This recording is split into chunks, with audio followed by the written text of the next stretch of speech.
The debt ceiling fight begins again, and it turns out that, they'll probably be voted on yet today, so look forward to seeing what kind of number it is that we're going to be seeing out of the national debt coming up in the next year. In other news, Joe Biden has broken yet another campaign promise, promising not only to continue to have the student debt crisis continue to be averted because of the commie coup, but also just not canceling it to begin with. So we'll talk just a bit about what's happening there. Russia and the Ukraine continue to fight amongst each other, and we continue to sit back and wonder whether or not we are going to be pulled into this particular fight or not. And the January 6th panel has unveiled text messages, and now they're holding Mark Meadows in contempt once again. It is going to be all this and more. Let's go, Brandon. I am Jay Edgar, and this is Contemporary.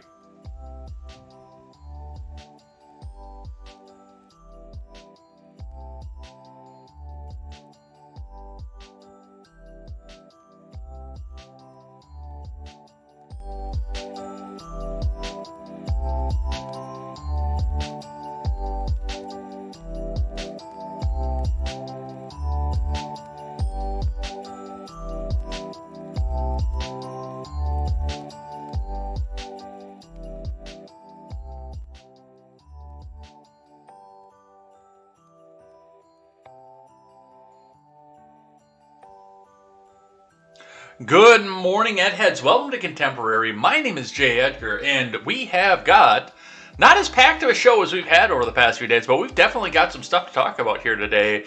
And some stuff definitely, the student debt thing, that is this absolute insanity. Well, it's not really insanity to me that happened because I knew who Joe Biden was before we went into this election, but the fact that it's come out here and people didn't expect to see anything like they actually expected this all to go get canceled because Joe Biden got elected. That blows my mind here, but we're going to talk about that. We're going to talk about the debt ceiling limit. We're going to talk about the Ukraine and a host of other things here. Plus, we'll do Twitter trending at the end of the show over here on Contemporary. So strap yourselves in. Let's get the live chat up so I can see what you guys are doing. Make sure nobody's killing each other over there. And let's get started here. But before we do, make sure you guys go check out turnsofpagesproductions.com. Go and check out what will be your one-stop shop for all of your news and commentary needs. We are still under construction right now, but as we raise the fundraisers up, as we get the Give, Send, Go ready to go, which I still have to sit down and take care of, as we get all that started here, we'll start bringing in a place where you can go check out all the great shows and all my great friends in alternative media, such as the Daily Ignoramus, the Breakdown with Breckenhoff, the R-Rated Conservative, the Freckles and Brick Show, and the Porch Boys. Remember, Daily Ignoramus is now at 10 a.m. Central Time every day, so we're not usually going to be going straight into it. Yesterday was a fluke because, well, I didn't have to go to work yesterday after I got done with Contemporary, and we were able to go into there. But yeah, that's going to be an 10 a.m. start time for Central Time. So adjust your clocks accordingly. Go and check that out. It's still a great time. It's still a great show. But definitely go back and check that out. And check out turnsofpagesproductions.com. All the great creators that are going to be there helping to bring the news to you, the news and the culture to you. And it's in a manner that comes from the common man, for the common man. Not these people who are astroturf, these people who are up there on big platforms who got out of journalist school and now wear seven-figure suits. The people who have had to make some of the same decisions that you guys have had to make. So definitely go and check that out. It's going to be a great time. And once the fundraiser is up, we will get it out there where you guys can go back and look at it again. All right, let's start in with the finance for the morning here. The Dow dropped 0.89% yesterday, 320 points. After looking like it was going to be pointing upward, it did fall all the way through. Kind of tried to claw its way back right at the end and then dropped out again at the very last minute throughout the day here. So some stuff to talk about there. The futures are pointing upwards once again, but we are back down to the 35,650.95 mark. Looking in at the Bitcoin is at, refresh, 47,323.10, a little bit of an overnight jump back up here, up 1.25%. So some people were able to grab it on sale. Some people were able to cash in off the dip here. I anticipate throughout the rest of the year that we're going to stay just below the 50,000 mark. It looks like it's going to be holding steady right about there. So we will see what happens with that, especially once the money printer turns back on for the debt ceiling and whether or not we see the build back bullshit bill go through. Looking in at your scrap metal prices, your current scrap metal prices right now, copper is on the rise on average. Steel is on the fall, and aluminum is also on a fall on the average here, looking in at your copper individual plays. Brass is down, but every other copper play is up right now. Conduit steel is up, light iron is down, number one steel is down. Looks like almost all of your steel plays are down, except for stainless steel, which is also up, which, I mean, stainless steel is an expensive metal to begin with, so I'm not really surprised that that's continuing to rise. Aluminum is very mixed. Siding is up. Aluminum copper fin is down. Radiators are up. Aluminum cans are down. Sheet aluminum is down. Rims are down. Electric motors are down. Ballasts are down. Lead is down. Car and truck batteries are up. Catalytic converters jumped back up onto the rise once again. Compressors are down. Alternators are down. Carbide is down. And all of your chip plays are down. Hard drives, motherboards, and power supplies. So adjust what you have. If you got to bring in some scrap right now, adjust what you have. Make a decision and decide what it is that you can hold on to and what it is that you can bring into the metal yard, because it looks like they're looking for it. Looking in at IBD for the morning. Dow Jones futures rise after stock market sells off ahead of Fed meeting. Elon Musk sells more Tesla stock. This is from Scott Latonin, which means we'll get a look at some of the ETFs as well. Dow Jones futures were slightly higher Tuesday following Monday's stock market sell-off ahead of this week's Fed meeting. Tesla broke down through a key support level while Apple reversed sharply after hitting record highs, and stock market leaders AMD and Nvidia fell sharply. On Monday, the Dow Jones dropped 0.9%, the S&P 500 also lost 0.9%, and the Nasdaq sold off 1.5%. The small cap Russell declined 1.4%.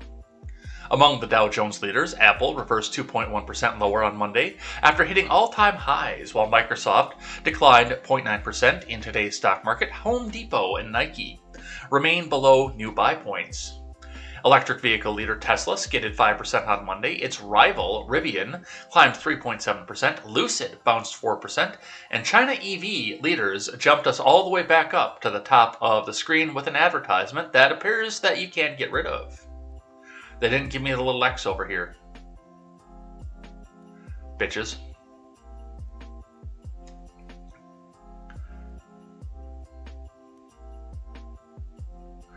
Let's see.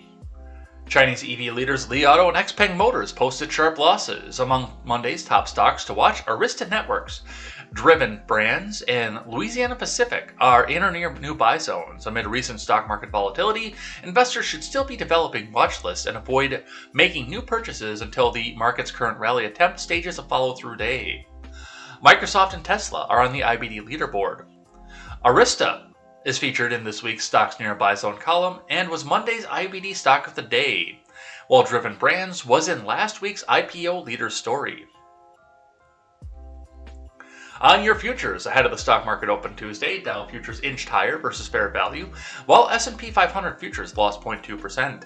NASDAQ futures dropped 0.5%.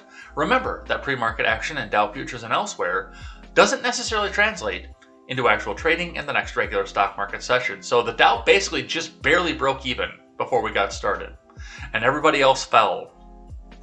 Among exchange-traded funds, the NASDAQ 100 tracker Invesco QQQ Trust dropped 1.4%, while SPDR S&P 500 ETF descended 0.9%.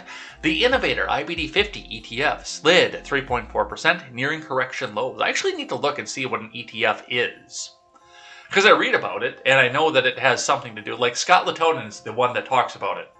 None of the other two authors that we regularly read from IBD talk about this, but apparently it's important. I think it's a higher cap, like bigger investors look into what the ETFs do, but I have no idea.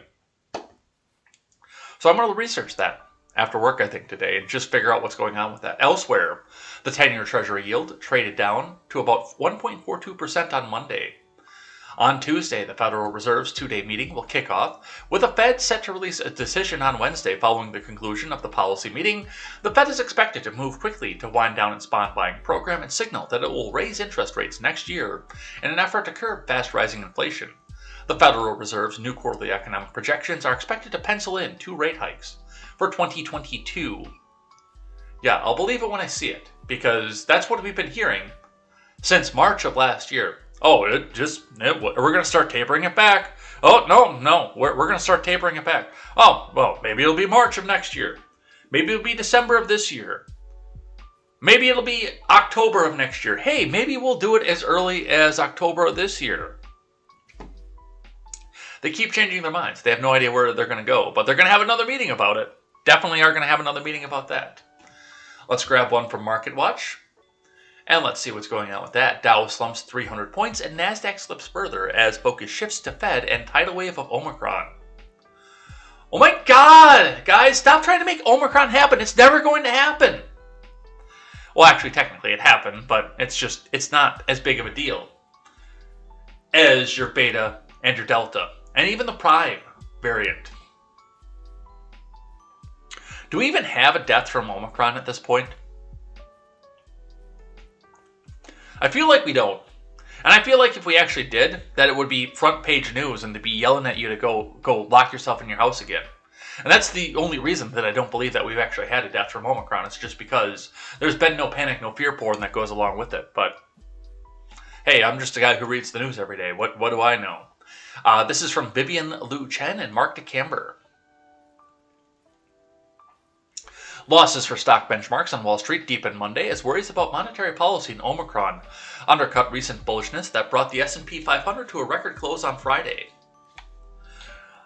Last week, each of the major indices rose above 4%, with the S&P 500 closing at its 67th record high of 2021 on Friday. The benchmark U.S. index has gained 25% this year.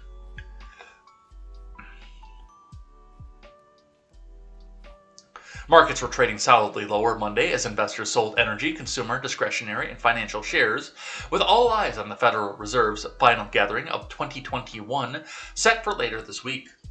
Last Friday's inflation reading helped to highlight rising prices in America, even if the core reading of inflation was showing some signs of receding. The headline figure from Friday's inflation report showed that the main index reached a 39-year high on a year-over-year basis, but there was relief that it was still below some traders' worst-case scenarios. Investors are anticipating that the Federal Reserve policymakers will announce a faster pace of tapering on Wednesday in response to rising prices, and analysts expect officials will pencil in enough rate hikes to take their main policy rate target to 2.5% by the end of 2024. While investors might interpret the reversal of Fed policy as a bad harbinger, history shows that stock returns remain robust in the months leading up to and following the first rate increase, said Jonathan Golub, chief U.S. equity strategist for Credit Suisse Securities. Over the past 4 cycles, 94, 99, 04, and 15, the S&P 500 gained 9.5% in the 12 months prior to the first hike and 26% over the subsequent 3 years. Golub wrote in a note on Monday, the real damage from higher rates tends to occur later in the cycle when tighter policy flattens or inverts the curve. We are far from that point. That's all true. But even as far back as 2015, it was still believable that if a millennial got through and cleaned up his act, that he'd be able to go back off and buy a house at some point here. We're looking at a situation where that's not going to be the case anymore, especially after the pinko pox and the lockdownerism ravaged through our entire economic system. And some of them are now refusing to go back to work. As more of the boomers die off and more of the Gen Xers get out of some of their overpriced and overswollen homes and move into something a little bit more affordable. I mean, there are going to be situations where some of these homes, right now the market is hot and BlackRock can come in here and buy up whatever doesn't go back off onto the market. But even at some point there, that's going to start to become maybe not an economically feasible thing because they're doing so on taxpayer money, but that's going to become a bad optics move for them to continue to do. It's already been a bad optics move. People looked at that and said, hey, what the fuck? Especially when it was coming back into more urbanized areas. Now, like out here in Redacted where I live, there's really no jump for BlackRock to come out and do this. I mean, some of the houses here, even in the midst of the BlackRock thing, just kind of sat there and just never ever went. And I know, a girl that I was friends with a little while ago was also trying to sell her house in Redacted. That was even closer to Madison. But because it was in such a rural area at the time, that one wasn't moving either. That house just, it sat there on the market. It didn't do a goddamn thing. They are, for the most part, doing their big jumps and purchases in the urban areas where people, young kids who, I can't get credit to do this, I can't get credit to do that, are going in there to try to go to these big urban cities to go and work. Milwaukee, Madison, not so much Janesville because there really isn't a lot of place for people that's not retail to go to work anymore.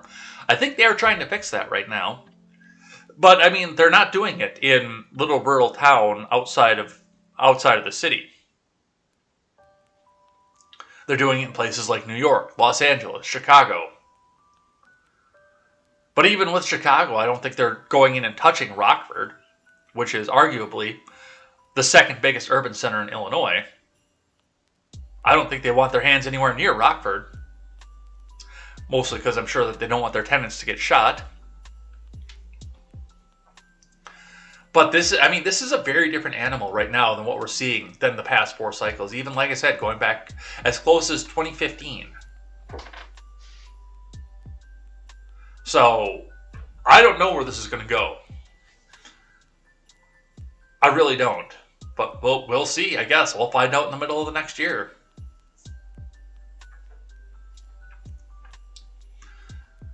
Yeah, I saw that Chilaga right before we got started. I saw that that Hassan got popped off of there, but I didn't put it up on the stack for the day. I'm not really interested. I'm interested in it, obviously, because of how much he's hammered on censorship, but I don't know enough about it yet. I tried to find something on it, and I didn't see anything. If you find a link or something for it, other than a tweet, throw it in the live chat or the Discord, and we'll definitely cover it tomorrow. Because yeah, I like it when some of these censorship people get what's coming to them. I do enjoy that. Hell, we might wait for Thursday on that, and that might just become the thing that I like. Depending on what I see for the details. But anyway, that's what we see off finance here. That's where we're going with that, and I guess we'll see what happens with it. I'm not sure. But we got to get into the big news of the day. We're going to start here with, we're going to do a lot more finance off of this, but a little bit more policy finance to go along with this. Oh, excuse me. Let's start here with one from CNN, just to talk about something else that might be driving the markets down that, of course, our mainstream media doesn't want to talk about. This is from last week. This is one of them that I carried over from last week that we didn't even get to yesterday, but Evergrande has defaulted on its debt, the Fitch rating says. From Laura He. This is from last Thursday, December 9th. But given the intertwinedness of Evergrande and the Chinese government together and the investments that the U.S. has in Evergrande, this is something that's worth at least looking at. And again, this is one of those things where I don't quite know where this is going to go, just because it's going to be a good month or two before we realize the full impact of this, with real estate being the largest industry in China. But let's read what CNN has to say.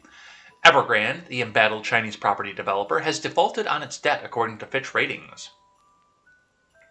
The credit rating agency on Thursday downgraded the company and its subsidiaries to restricted default, meaning the firm has failed to meet its financial obligations. Fitch said the downgrade reflects on the company's inability to pay interest due earlier this week on 2 dollar-denominated bonds. The payments were due a month ago and grace periods lapsed on Monday. Fitch noted that Evergrande made no announcement about the payments, nor did it respond to inquiries from ratings agencies. We are therefore assuming that they are not paid, Fitch said. Evergrande has about $300 billion in total liabilities, and analysts have worried for months about whether a default could trigger a wider crisis in China's property market, hurting homeowners and broader financial systems. The U.S. Federal Reserve warned last month that trouble in Chinese real estate could damage the global economy. Evergrande did not immediately respond to a request from CNN Business for comment. However, the company had warned that this may be coming. In a stock exchange filing last Friday, it said it might not have enough funds to meet its financial obligations at that time. It said it was planning to actively engage with offshore creditors on a restructuring plan. In another filing Monday, the company said it would set up a risk management committee that would be headed by Evergrande's chairman and founder, Xu Jian, to focus on mitigating and eliminating future risks. Fears of default sent shares of Evergrande plummeting 20% on Monday. So far this year, the stock has lost 87%. The company had been scrambling for months to raise cash to repay lenders, and Xu has even been selling off personal assets, which is part of where this is going to hit the global economy, because I'm sure that a lot of that is, I'm sure he's got assets here in our economy, also the European economy, the Australian stock market, and even other parts of Asia. It previously appeared to avoid default on any of its offshore bonds by paying overdue interest before their grace periods expired. Now, though, that streak has ended. Another credit ratings agency, S&P, said earlier this week that default looks inevitable for Evergrande, with repayments of $3.5 billion on U.S. dollar-denominated bonds due to the coming months. The issue, Evergrande does not seem to be making much progress in resuming construction, given its difficulties in raising new financing. S&P Global analysts wrote in a note published on Monday. And this was about the time, too, last week, that we started to see some of the bigger drop days. We first started hearing about this last week on Tuesday, and we started to see some drops here, some rises, of course, as well. And as we saw, the S&P 500 hit a new record on Friday, but all the other indices have been struggling to go on there and hold the ground that they keep making every day, when they do make some ground. But I know that there's been a lot of silence on this. The one CNN article here, and then we don't talk about a lot more of this here, but this is definitely one worth watching, especially if the Chinese government was involved with this, because we don't know where this is going to land, and we don't know where this is going to end, but definitely one to continue watching, one to see where it goes with that. Let's see what's happening elsewhere. Let's talk about the debt ceiling. U.S. Senate to vote Tuesday on raising government's debt limit, from Reuters. The U.S. Senate will vote Tuesday to raise the federal government's $28.9 trillion debt limit, avoiding an unprecedented default as soon as later this month, Senate Majority Leader Chuck U. Schumer said on Monday. The Senate will act tomorrow to prevent a default, Schumer, a Democrat, said in the speech in the Senate. Republicans had resisted voting on the debt ceiling for months, seeking to link the move to the president's proposed $1.7 trillion Build Back Bullshit domestic spending bill that Republicans oppose. Democrats note the legislation is needed to finance substantial debt incurred during former President Trump's administration. Because, of course, it's always, by Trump! It was Trump's fault!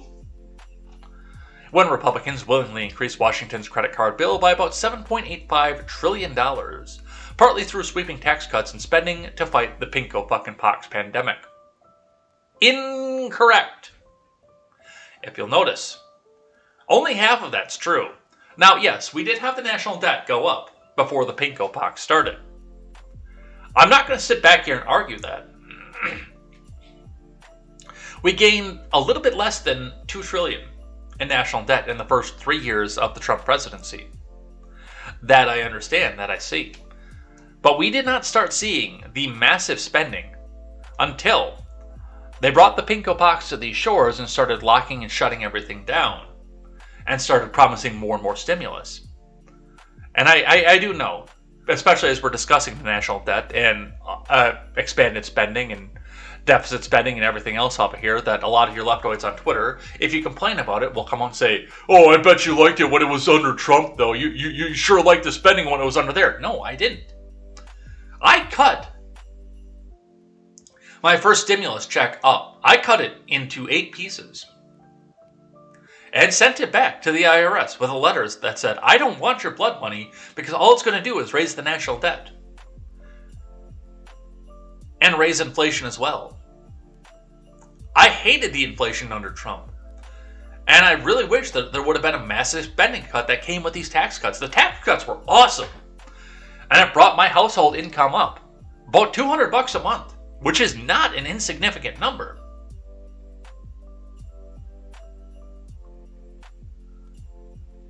That's going to be expiring too. Katie Zed and I were talking about that both on and off camera last night. Yeah, all those tax cuts did great for this individual household, but now we're looking back and we're looking at these looming raising debt numbers. And now we're looking at the fact that now we need to go over $30 trillion in national debt. Partially because of what happened there. It would have been very easy without the lockdownerism to be having this conversation about 23, 24, $25 trillion in debt. Not 30 trillion.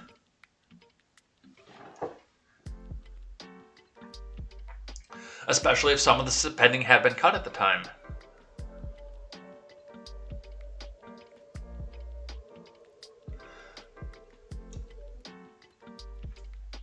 Lawmakers agreed last week to legislation that prevents the use of stalling tactics, in this case, allowing the Senate to move quickly to approve raising the debt ceiling by a simple majority vote of Democrats in the chamber. Read more. I just did to Joe Biden there. How did I manage to do that? End of message! Jeez. That is the legislation that Schumer is expected to bring to the floor for a vote on Tuesday. The Democratic-led House of Representatives is also expected to vote on Tuesday, and if it passes both chambers, as expected, Biden will sign it into law. The specific dollar amount for increasing the current $28.9 trillion debt limit has not been disclosed, but it was expected to be in the range of $2 trillion to $3 trillion, $2 trillion to $3 trillion, and is intended to keep the Treasury Department borrowing separate, operating normally, at least through November of 2022 congressional elections. So there it is. They don't even know how much they want to raise it by. They're still trying to get through the procedural hurdles. And by the way, we're supposed to be defaulting on all of our debts like tomorrow. That's what it's supposed to be at this point. That's where it's supposed to be. That was the hard deadline that Yellen told us. Oh, no, the December 15th. And once December 15th hits, we're all screwed.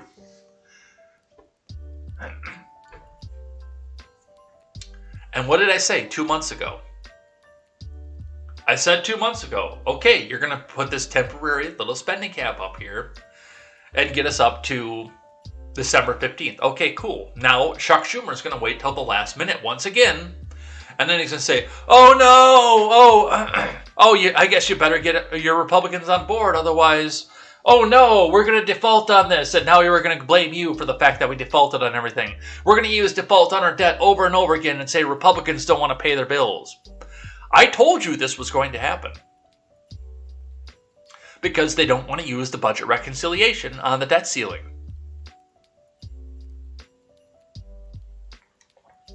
Because they need to have it there for the Build Back bullshit agenda.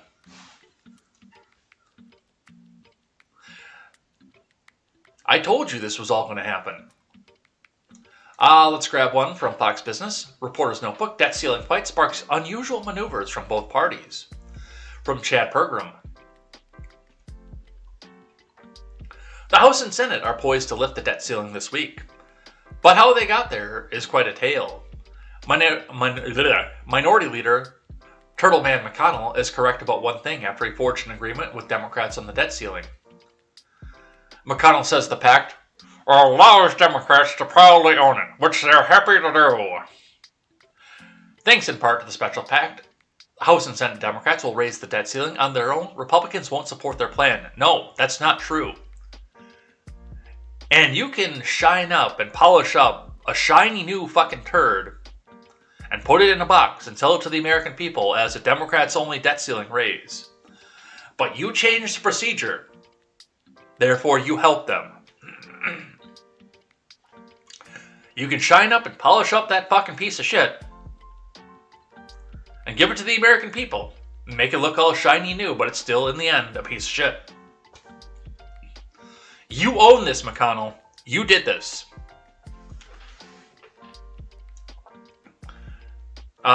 It's not clear whether McConnell actually helped raise the debt ceiling. He did. It depends on who you talk to. McConnell was firm earlier this fall that if Democrats were going to spend so much money on their social spending package, they should lift the debt ceiling on their own. Democrats were already planning to use the special filibuster-proof procedure known as reconciliation to pass their domestic agenda package. Republicans argued Democrats should go that route on the debt ceiling, and the GOP wouldn't have to play along. Democrats didn't use reconciliation, and the Senate lifted the debt ceiling in October without Republican votes. Yes, they did. Yes, there were. There were Republican votes on that, you dumb motherfucker. Don't sit here and lie to me and tell me there were no Republican votes, because once again, the procedural change that changed this over were Republican votes.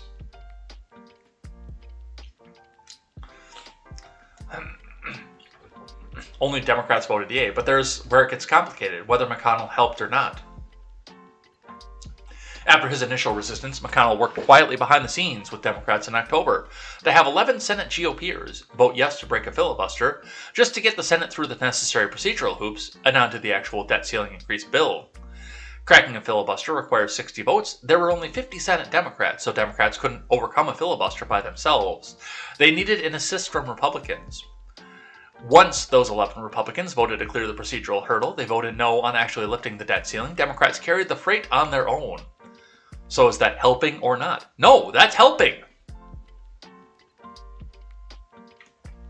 But earlier in the fall, McConnell believed Senate Democrats, and in particular, Majority Leader Chuck Schumer, took advantage of Republicans and their goodwill. In a letter to President Biden, McConnell torched Democrats over what he characterized as their reckless partisan spending bill. That doesn't matter. All the pretty words that you put out there, Turtle Man McConnell, all those pretty words lead us back to one thing. You did this, and you can yell and bitch at whoever you want, but you still made this happen. He accused Democrats of fiscal mismanagement. No one thought McConnell would help Democrats with the debt ceiling again. And yet, as the latest debt ceiling deadline crept closer, McConnell again engaged with Schumer on a path forward. The Kentucky Republican boasted the U.S. wouldn't default this time and never has. Eventually, McConnell forged a pact with Schumer and others. Again, no Republicans would actually vote yes to pass the debt ceiling increase, and Democrats would do all that. But McConnell and other Republicans would clear the way, procedurally, so Democrats could pass the bill with their own majority. One might suggest that Schumer knew McConnell, the ultimate institutionalist, would be willing to craft some sort of agreement that saved face for both sides. McConnell marketed this to fellow Republicans as a one-time shot. Democrats only, and Democrats would be on the hook for hiking the debt ceiling. Moreover, the plan would force Democrats to concoct a specific number to which they wanted to raise the debt ceiling. No more suspensions of the debt limit for a fixed period of time. The GOP demanded Democrats be on the hook for X dollars of debt. Republicans would then weaponize that figure and roll call votes. Democrat senators look to extend the debt ceiling. The GOP would say this was the Democrats' doing. No, it's not. And even after the populist revolution, after the Trump revolution, the major end of this, the major outlook of this is the fact that at the end of the Trump revolution, most of you guys in the GOP were put there, guys and ladies, to oppose this, to stop the Democrats' reckless runaway socialist agenda. And yet, here we sit, wondering what's going to be the day that we clear $30 trillion in debt. You didn't get in the way when Dem governors and Dem state houses and Dem state legislatures started shutting their states down. You didn't get in the way when we threw the next stimulus out there. You didn't get in the way when the government blew the unemployment spending out of the fucking ceiling. You didn't get in the way of any of this. And that's what you were voted to be there to do.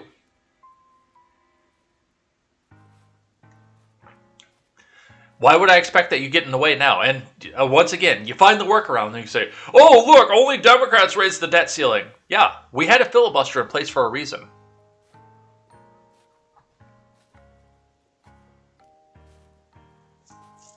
But nobody even wants to look at what the filibuster is, and here we sit. And of course, this one from the Washington Post, where democracy goes to die in darkness. Republicans warn Biden the next debt limit increase won't be so easy. No, you're still going to spend like fucking idiots. Or no, those asshole Democrats are going to still spend like drunken idiots, and the fucking do-nothing Republicans are going to sit there and let it happen. I have no reason to believe this, what the Washington Post is saying. I have no reason to believe this right now. You know why? Because twice in 2 months, those do-nothing fucking Republicans stood back there and let these idiot fucking Democrats spend out their asses once again. Why would they stop next time?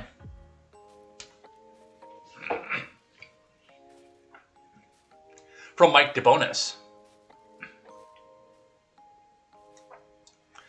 It was, in the end, a showdown that wasn't. After months of saber-rattling and stern ultimatums, Senate Minority Leader Mitch McConnell and fellow Senate Republicans paved the way for President Biden and congressional Democrats to raise the federal debt limit as soon as Tuesday. But many Republicans are warning the next time will be different. Yeah, that's what they said in October. And yet, here we are. But it was the same thing that Trump said. And like I said last night to Katie's head, I waited till the very last minute. I did eventually vote for Trump. But it was 2 weeks before the election before I said, okay, I can do this. Do you know why? Because he told us in 2017 that he was going to sign that omnibus and he was never going to sign another one again. And 3 omnibuses later, he spent us into oblivion too.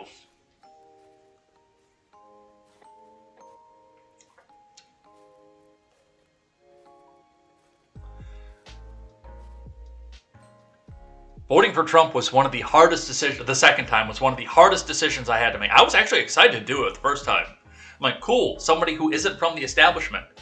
Let's see what somebody who's lived his entire life in the private sector can do with the executive branch. Because all we have ever seen is lifelong politicians do it. In my life, anyway.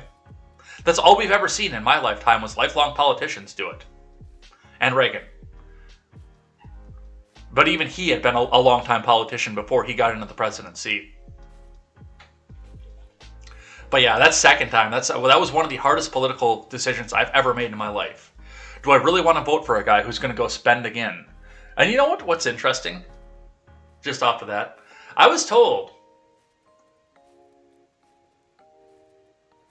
that if I voted for Trump, the economy would be teetering on the edge of collapse, that we would have more war in the world, and that we'd be blowing out the national debt once again. And son of a bitch, they were right. I voted for Trump. And we're teetering on the verge of an economic collapse because people don't want to go to work.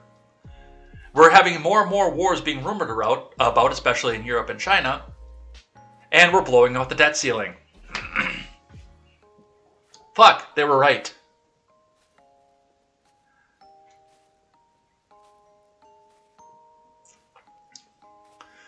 Let's see, what else do we have here?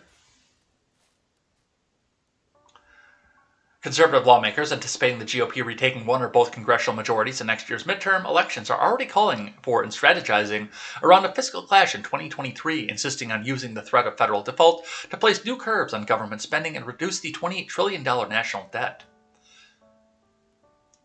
Yeah, but they didn't do that the last time they had both chambers, so why would I believe that they're doing it again?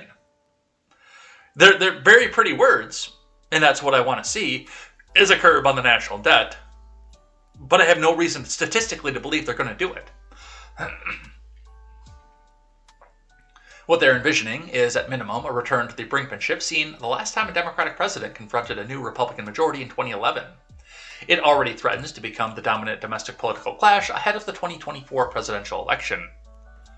10 years ago, the new House GOP majority took the largely unprecedented step of holding America's creditworthiness hostage to force President Barack Obama to accept major fiscal concessions. The result was the Budget Control Act of 2011, which contemplated more than $900 billion in cuts to discretionary federal spending, caps that held for 2 years, then were overridden by a subsequent Congress. Key Republicans said that, at the very least, they're looking to reimpose some regime of spending cuts. There needs to be some, at least, negotiation in a bipartisan way for spending restraints, said Representative Jason T. Smith of Missouri, the top Republican on the House Budget Committee. The American people are tired of $7 trillion being spent in a year. There has to be spending cuts. There had to be spending cuts when Paul Ryan and Donald Trump got together and cut taxes.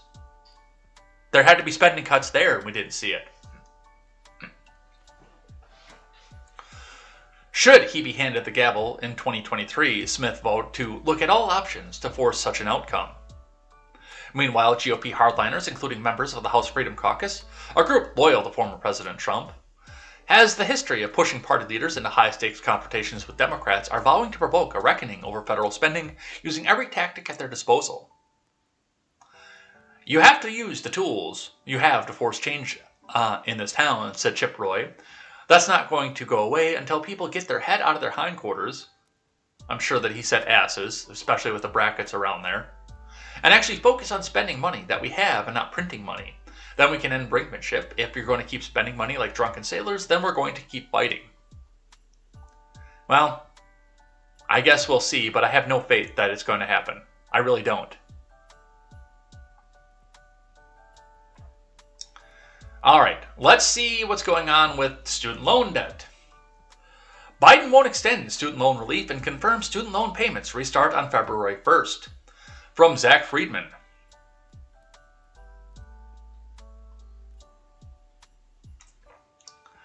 The Biden admin won't extend student loan relief and confirms student loan payments restart on February 1st of 2022. I'm shocked. Well, I'm not really that shocked. Here's what you need to know. White House Press Secretary Red-Haired Bobblehead confirmed to reporters during press briefing that the Biden admin won't extend student loan relief and the student loan payment pause will end on January 31st of 2022. No, Biden won't extend student loan relief again. Here are some highlights from her comments. Let me circle back and I don't have that information right in front of me. But okay, let me check back with that. Let me, which is pretty much what a Jen Psaki press conference sounds like. In the coming weeks, we will release more details about our plans. We will engage directly with federal student loan borrowers to ensure that they have the resources they need and are in the appropriate repayment plan.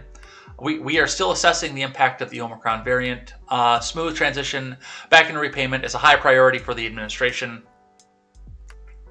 The Department of Education is already communicating with borrowers to help to prepare for return to repayment on February 1st. 41 million borrowers have benefited from the extended student loan payments, but it expires February 1st, and right now, so we're just making a range of preparations. Which is funny, because I heard during the primaries, when we were deciding whether to go for this old, boring neoliberal or some super progressive who is going to spend us and destroy our economy for that reasoning, that, Democrats, no, you have to vote for Joe Biden because the evil orange man is trying to get rid of him. He's afraid of him, and he's totally going to go back out there, and he's gonna eliminate student debt. He's just gonna eliminate it all. I knew he wasn't gonna do that. You don't need a crystal ball to know what a boring neoliberal is going to do, because they take marching orders from establishment Democrats who have their hands in student loan borrower processors. And they get a nice little chunk of kickback and campaign donations off the interest rates that you're paying to them. I knew that wasn't going to go away. Once again, all this, when we look at government, all this goes on statistics.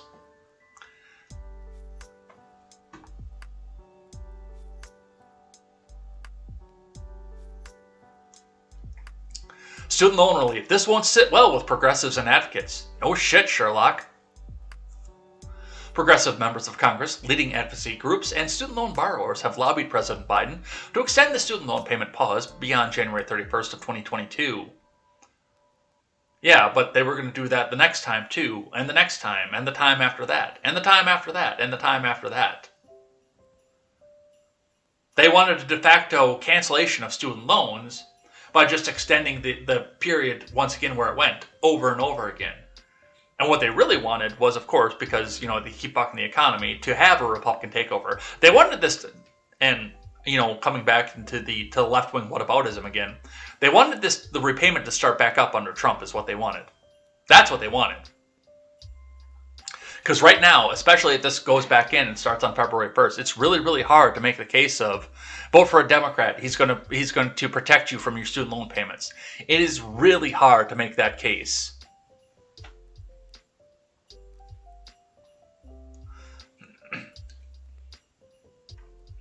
They cite potential financial devastation for millions of borrowers if temporary student loan forbearance isn't extended. Senate Majority Leader Chuck Schumer and Elizabeth Warren say that 89% of student loan borrowers feel financially unprepared to restart student loan payments. Well, you've had 2 years. They also argue that 9 million student loan borrowers in default will suffer further financial detriment. With other U.S. senators, they have pressured Biden to postpone the return of student loan payments for at least several months, and at most until the end of the pinko fucking pox health emergency. Dude, that's over. Despite these pleas, the Biden admin seems definitively focused on ending the student loan relief on January 31st.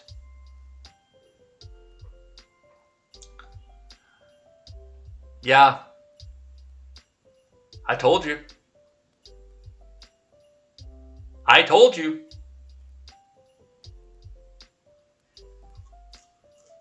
I told you this was coming. Nobody believed me, but I told you. And of course, Insider's got to have the little sob story to go along with this here. Reading from Insider. Meet an independent voter with $163,000 in student loan debt who left the Democratic Party after 4 decades because she felt betrayed by Joe Biden.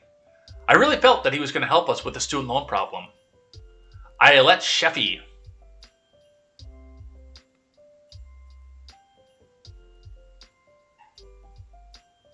If you couldn't figure this out on your own, I'm sorry. I have a hard time feeling sorry for you.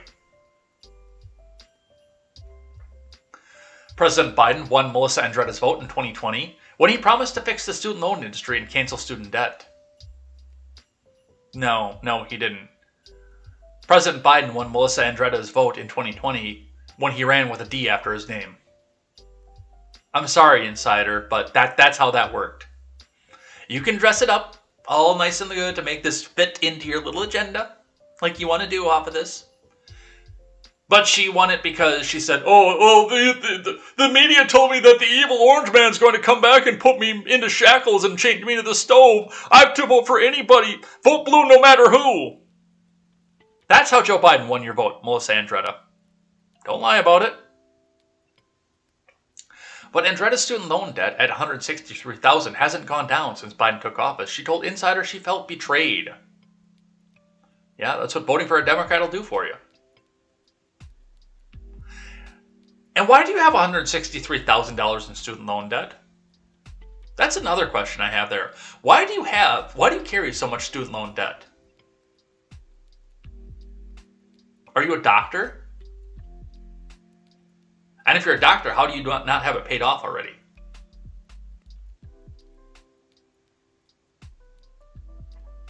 I've been registered as a Democrat since I was of voting age, said Andretta, now 50. Why do you have $163,000 of student loan debt at 53 years old? Holy shit. I mean, that's... I think you're still Gen X at that point, but that's like brushing on baby boomer status. But throughout last year, I was an independent because I'm just so frustrated and disheartened. One of the main reasons why I was so in favor of Biden was because he wasn't evil and orange and evil. I'm paraphrasing that, of course. Was because I really felt that he was going to help us with the student loan problem.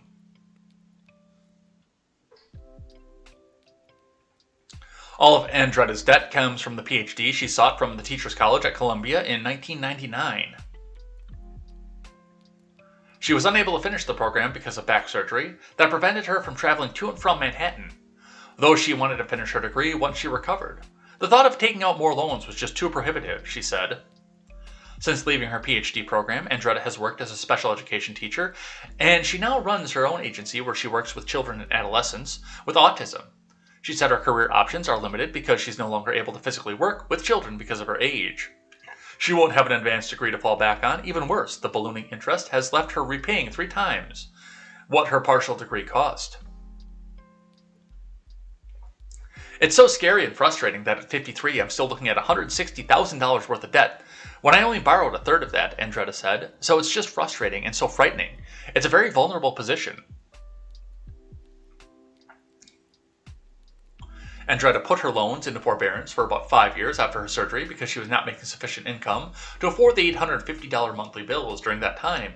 Interest caused her student debt to surge from the $40,000 original balance. Although she now makes a 6-figure salary, the majority of her income went to her monthly student loan bills before the student loan payments were paused during the pinko fucking pox pandemic, and she's only been able to put the tiniest amount into her savings account and 401k since. I don't know that I'll ever be able to retire, Andretta said. I don't even know if I'm going to be able to continue living in New York. I've been looking at other options in other states because it's so expensive to live here with these additional bills that are going to be coming my way. As of now, the Education Department is preparing to transition 43 million federal student loan borrowers back into repayment on February 1st after what would be an almost 2-year pause. Some advocates and lawmakers are sounding the alarm that the pandemic is ongoing and borrowers aren't yet financially equipped to take on additional bills. You know those little stickers that you see on the gas pump? I did that! We need one of those right here. That was me! I did that!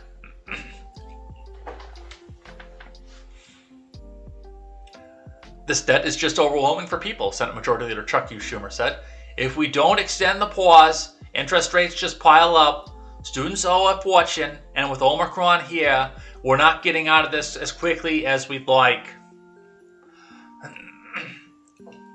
Andretta agreed. I'm basically living paycheck to paycheck, she said. She added, at the thought of having another $400 bill coming in February, I have more anxiety than I've had in years. Democrats were supposed to be the party of the people.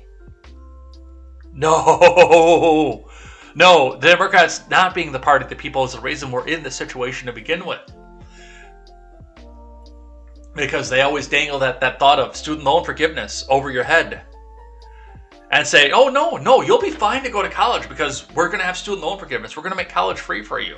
So just make sure you go out and get that advanced degree because you need that to come back here. Oh, our big business buddies here, they love having wage slaves here that are under crippling student loan debt because it's harder for them to go out and start a competing business. They love the fact that all of you guys have these advanced degrees and they keep raising the requirements for advanced degrees off of this. The Democrats are the party of the people. That's the dumbest fucking idea I've ever heard in my life.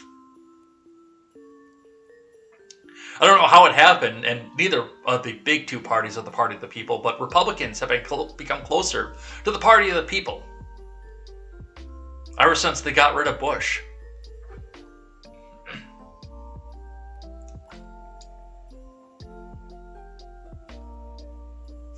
During his presidential campaign, Biden promised to fix flawed student loan forgiveness programs and approve $10,000 in student debt cancellation immediately.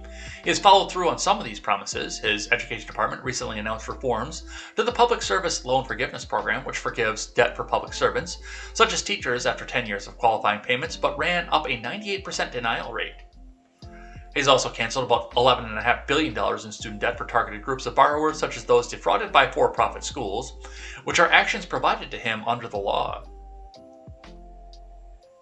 But when it comes to broad student loan cancellation, Biden has remained quiet on the topic, and many borrowers are disappointed. For example, an independent voter recently appeared on CNN to weigh in on Biden's actions so far, and she gave the president a B- rating for not yet delivering on his student debt promises. Yeah, I knew that he wasn't going to do that. We all knew that he wasn't going to do that, but thanks for the sob story, insider.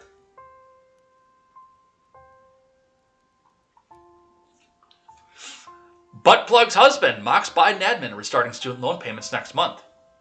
No thank you. From Jessica Chasmar. The husband of train runner Pete Buttigieg appears less than enthusiastic about having to repay his student loans. Chasen, buttplug, who recently became a father to newborn twins, with the transportation secretary, posted a screenshot on Instagram of a notification that his student loan relief from the pinko fucking pox pandemic will expire on January 31st of 2022. Well, you see, Chasen, you are married to somebody who's in the cabinet. I'm sure that you can afford to go and do yours.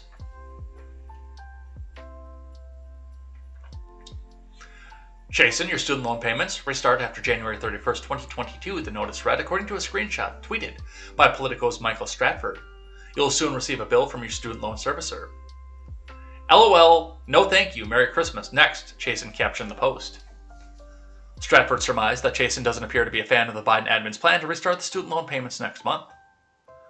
These are the guys who complained that they couldn't afford rent in D.C. on Pete's $220,000 salary and all their money from writing books, Republican strategist Matt Whitlock commented. A good reminder that the left's cancel student loan debt goal would overwhelmingly help financially comfortable people. Yes. Chasen faced ridicule in July after he complained about rent prices in Washington, D.C., claiming he and his husband couldn't afford anything bigger than a one-bedroom apartment. Then you're probably doing it wrong. The Transportation Secretary's salary is $221,400, and Chasen is a part-time drama school teacher. In addition to their D.C. apartment, the couple owns a home on Lake Michigan in Traverse City, which they purchased last year after selling their home in South Bend. The Washington Post reported at the time.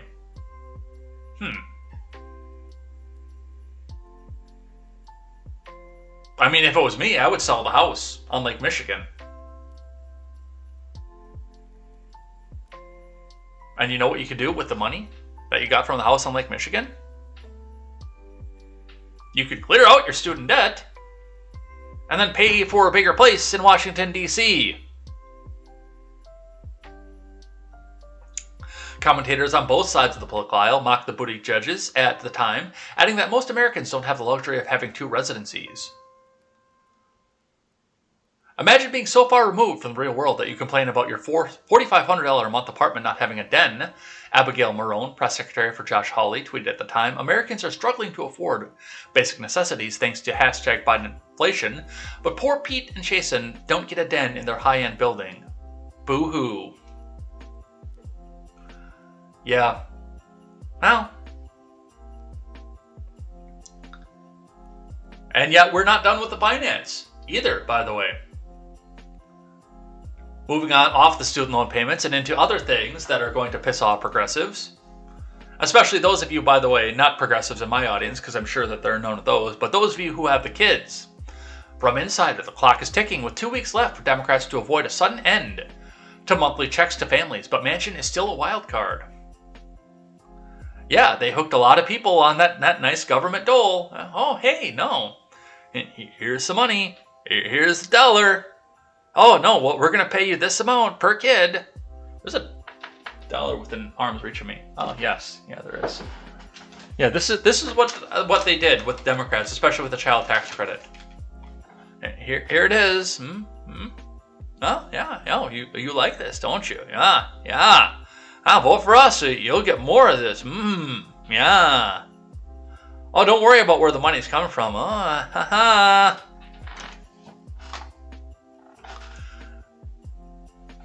And now it's just going to come back and disappear. This is from Joseph Zabalos-Roig. Democrats are scrambling to approve a $2 trillion economic spending plan by year's end, but a swing vote within their ranks could still slam the brakes and upend their aggressive timetable, kicking it into next year. Democrats are still sticking to their Christmas deadline to approve the sprawling bill, which includes an expansion of Medicare to cover hearing, a 1-year extension of the child tax credit, funding for affordable housing, universal pre-K, and child care subsidies. It would be paid for with tax increases on large firms and wealthy Americans. No, it would be paid for with tax increases on you. But if they keep waving the child tax credit out in front of you, you'll think it got offset. Senior Democrats are leaning into the pending expiration of up to $300 in monthly checks to families as a pressure point to wrap up work on the bill. Around 35 million families are receiving federal cash, and the last scheduled payment will go out on December 15th, tomorrow. Let's pass. Is this Schumer? Yeah, that's Schumer. Let's pass and enact Build Back Better into law before Christmas so families won't see the checks come to a halt in the coming months, and families, as they're doing the Christmas shopping, can be assured that new checks will be coming over the next year. Senate Majority Leader Chuck U. Schumer said in a Thursday floor speech. Well, Chuck U. Schumer, that's not what that money is supposed to be going for, the child tax credit. That's supposed to be making sure that your kids get fed in a low-income situation, or in any income situation, because the government, of course, has a strong interest in the next generation. But that's supposed to be going for food and housing. And clothes and diapers and shit like that. Not for buying Christmas presents, you fucking mook. Manchin, however, has not thrown his backing behind the legislation, and all 50 Senate Democrats must give it a thumbs up for it to clear the 50-50 chamber given strong GOP opposition. He's repeatedly expressed concerns about the legislation contributing to inflation and whether it would be fully paid for by the tax increases. Manchin remained silent after a key government report on Friday showed consumer prices had risen 6.8% compared to a year ago. Manchin's office did not immediately respond to a request for comment. The IRS has told Congress that December 28th is the latest date that the bill must pass to ensure monthly checks are issued to families. The IRS and the Treasury Department did not immediately respond to a request for comment.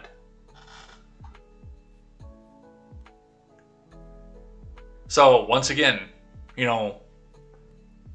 giving away to progressives, especially progressive voters, but, all parents on top of it, giving it away to various other progressive groups, and then just taking it back up away, and now they can come back up and say, oh, well,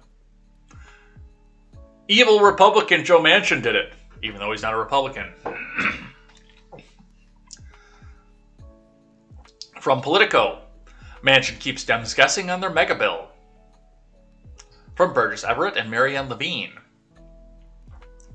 Manchin remains at the negotiating table despite deep concerns about President Biden's climate and social spending bill. After speaking with Biden on Monday afternoon, Manchin said he was still engaged in discussions, and as he left the Capitol, the key Democratic senator made clear he wasn't ready to commit to voting for or against a bill that is still coming together behind closed doors. Listen, let's at least see the bill. Need to see what they write. What's the final print? That tells you everything, Manchin said Monday evening.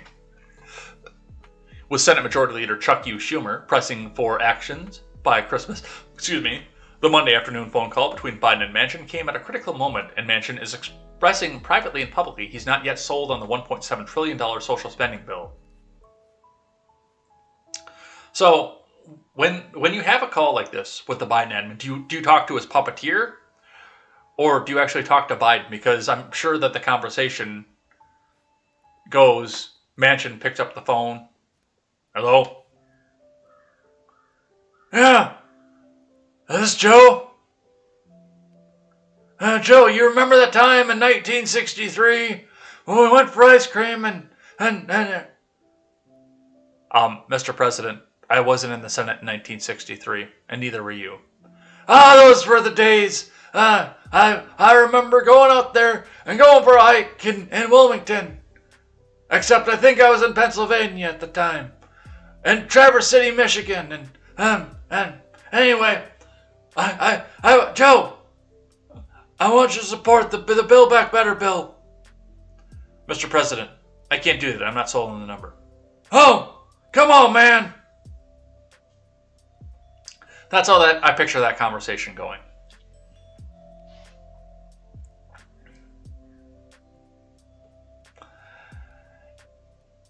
In a sign of fluid state of negotiations, White House spokesperson Andrew Bates signaled that Biden and Manchin would speak again in the coming days. The West Virginia centrist is the main holdout for the party line bill on a 50-50 Senate, and he's concerned about raising debt, persistent inflation, and the bill's true costs, calling a Friday GOP requested a Congressional Budget Office report of the bill's potential 10-year costs sobering. Prior to his phone call on Monday, at least, he did not sound like somebody ready to send the Democratic legislation to Biden's desk without a lot more changes.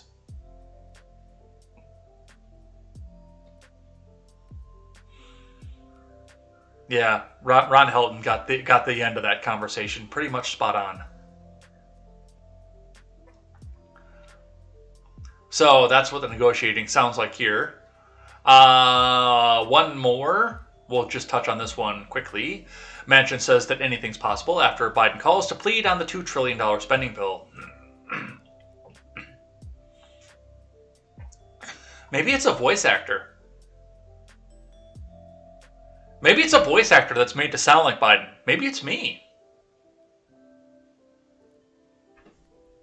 Senator Manchin coyly told reporters Monday that anything's possible after President Biden called him to plead for his crucial vote to pass massive social and environmental spending bill. Manchin said it was a good conversation, but he declined to give details. We were talking about different iterations, the West Virginia Democrat said. When a reporter asked, "Do you think it's possible to do it this year?" Manchin replied, "Anything's possible here."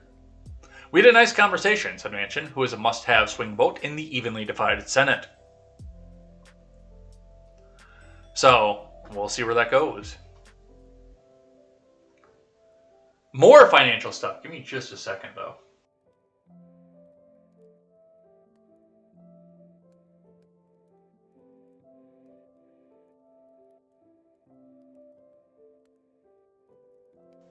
Sorry about that. Bitcoin surge, a boon for white nationalists, according to a study. This is from The Hill. From Chris Mills Rodrigo. The increase in Bitcoin's value over the last few years has made several prominent white nationalists rich, according to an SPLC study. The legal nonprofit identified over 600 far-right extremists with cryptocurrency holdings. Oh, Jesus. Here we go. Several prominent white supremacists like Andrew Auernheimer and Andrew Anglin of the Daily Stormer, a racial pseudoscientist, Stefan Molyneux. What about Stefan Molyneux's nips? Were early adopters of Bitcoin, providing them with significant windfalls. Tens of millions of dollars worth of value have been accumulated by far-right figures overall through cryptocurrency holdings, the SPLC's investigation through blockchain analysis software found. Nothing is inherently criminal or extreme about it, and most of its users have no connections to the extreme far-right, the study notes. However, the far-right's early embrace of cryptocurrency merits deeper analysis due to the way they used it to expand their movement and to obscure funding sources. Crypto, which is more commonly used as an investment vehicle than a replacement for legal tender, has grown in popularity swiftly in recent years. The popularity growth has spiked the value of many tokens, including Bitcoin, dramatically. A single Bitcoin is now worth roughly $47,000. Greg Johnson of Countercurrents, who supports creating white ethnostate, purchased almost 30 years ago when they were less than $10 a pop, according to the SPLC. Crypto provides a valuable payment method for white supremacist figures who are banned from using traditional credit cards and major apps like PayPal or Stripe. Well, see, there you go. If you don't ban them, then they'll go back and turn out to something else. And they probably, by the way, if you hadn't banned them from baking, would have gone into... They probably wouldn't have gone into going into crypto or anything else like that because, hey, I've got good credit and great credit cards. I can go to the bank. This Bitcoin thing is probably never going to take off. They probably would have said that way back in the day. But you keep banning them and banning them and banning them, and then they have to turn into something that's decentralized.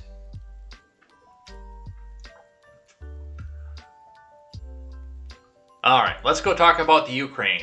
Ukraine's border is frozen. No man's land. Pro-Russian forces are just 50 yards away.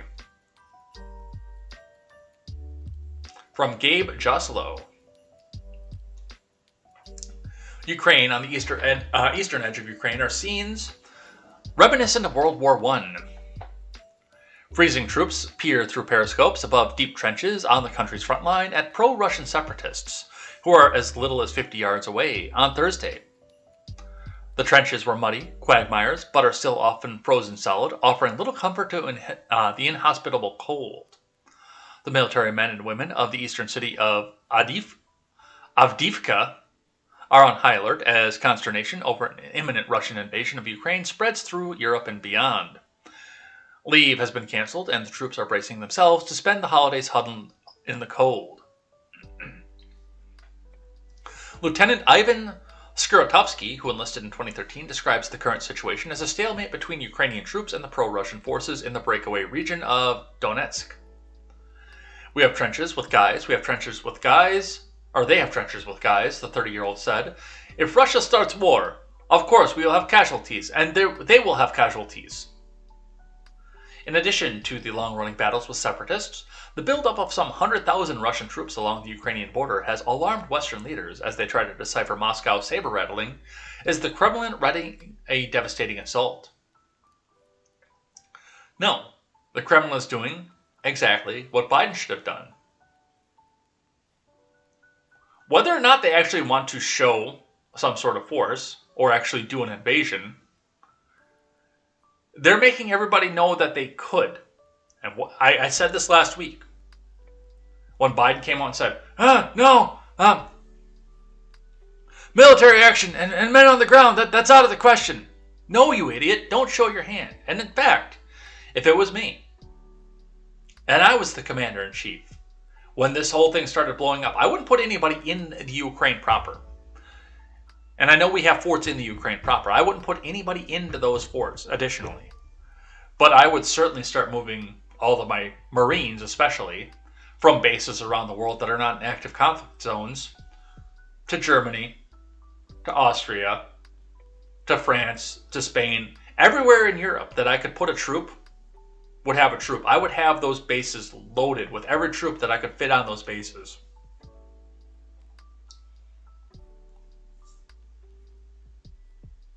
And just basically say, no, I don't want to fight, but go ahead and fuck around and find out.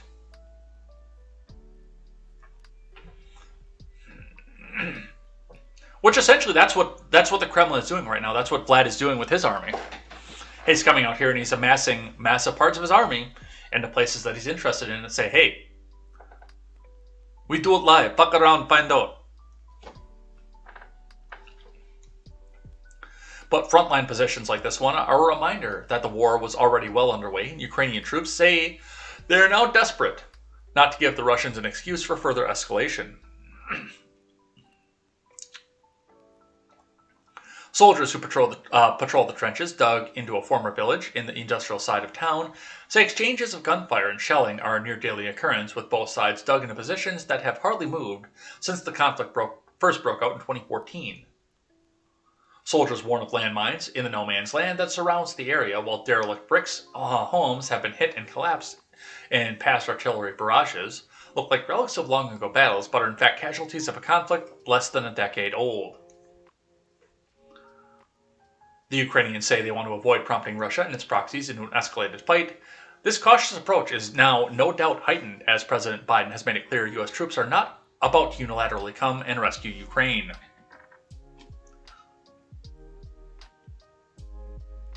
And this is probably a part of the punishment that Biden is giving to the Ukraine for having the phone call with the evil orange man. Bet me that conversation didn't go on behind the scenes somewhere.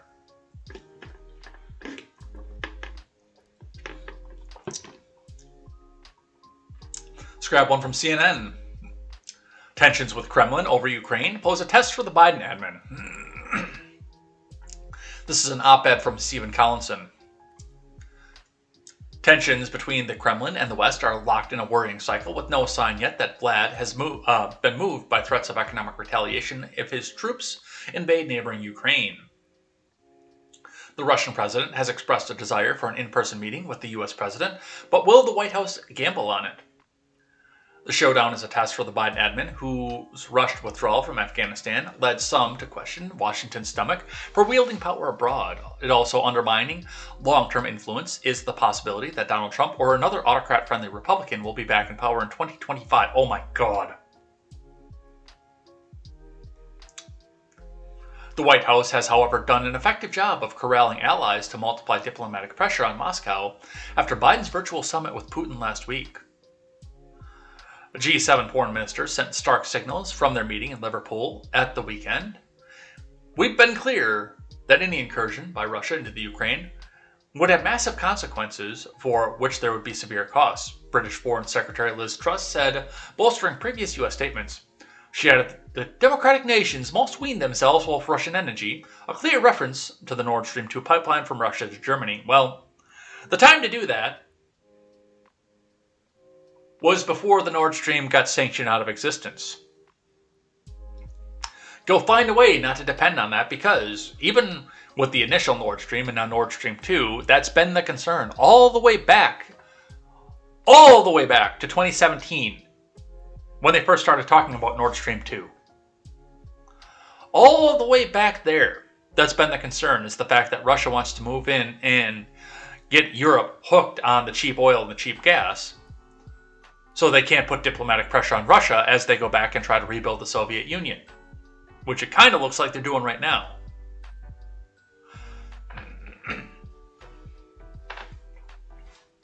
The diplomatic offensive is designed to force Putin to confront this question as he masses soldiers and materials on the Ukraine border. Is the domestic propaganda value of another invasion worth destabilizing economic backlash from the West? A statement from the Russian embassy in London hitting back at the G7 reiterated previous Kremlin assurances that Russia has no intention of invading, yet disconcertingly also appeared to rationalize doing so. While Russia does not have the slightest intention to attack Ukraine, the situation in the Ukrainian civil war is indeed getting more explosive, with irresponsible and unreserved military support some NATO countries and the UK in particular are giving to Kiev, the statement said.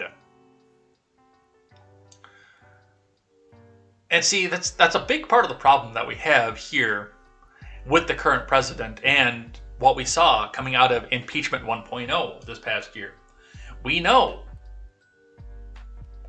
that Hunter Biden had a big deal with Burisma Holdings. We don't know the entire details of it because a lot of it's shrouded in mystery and secrecy, but we know enough to know that there was a lot of money that was being paid over the table to somebody who had no energy experience whatsoever. We know about the holding companies in China, and that adds a whole degree of difficulty as well to Biden's dealing with Beijing, to China, and their dealings with Taiwan, and also whether or not they can turn around and ally with Russia, because as I mentioned again to Katie said last night, they do share a fairly large land border. And if they have a common enemy in the US, that's going to be a big question. But, we also have the side of this where the president, Zelensky, called President Trump, which is the basis for impeachment 1.0, and had the discussion with him. Possibly could have spilled the beans about what was happening with Hunter.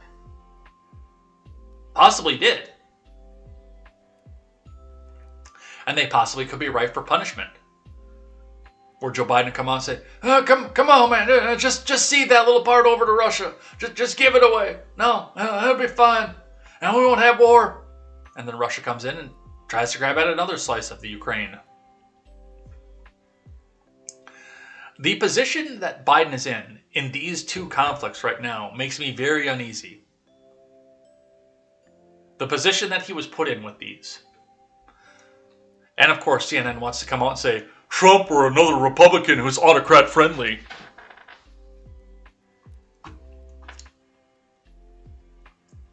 From Reuters, Russia arrests Ukrainian neo-Nazis and Kiev denies a link to them. Russia's domestic intelligence service said Monday it had arrested 106 supporters of what it called a Ukrainian neo-Nazi youth group planning to attack and mass murders, adding a long list of potential flashpoints between the two countries. The Federal Security Service said the maniacs' cult of murder group had been set up by Ukrainian under the patronage of Ukraine's intelligence services. So basically they're saying that the neo-Nazis in the Ukraine are also feds, but Ukrainian feds. Just like they are here, except they're US feds here. Ukraine's SBU security service denied this, telling Reuters it had no role in the case and was focused on counterintelligence inside the Ukraine. There was no immediate comment from the Ukrainian government. The FSB in its statement said it had made detentions in 37 of Russia's more than 80 regions, and 2 of the detainees had planned to attack educational institutions.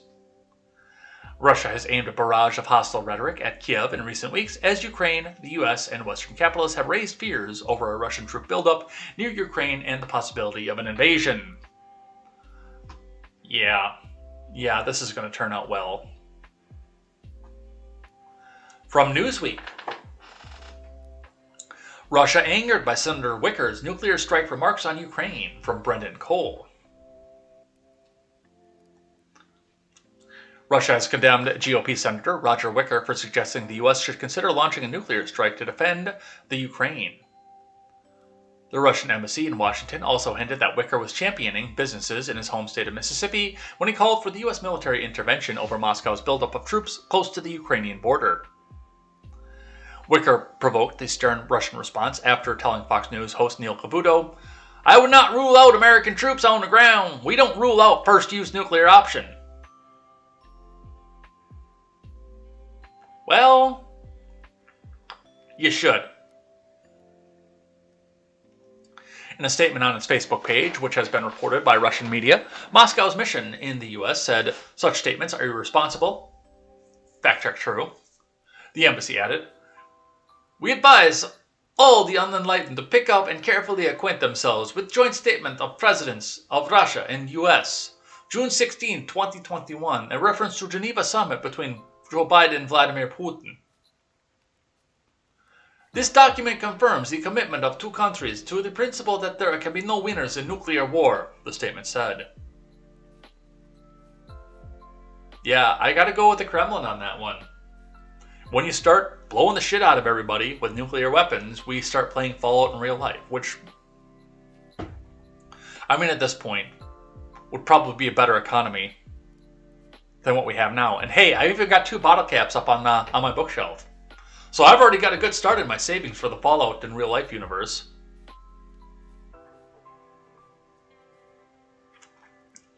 But that's what we see off that. All right, let's talk about January 6th.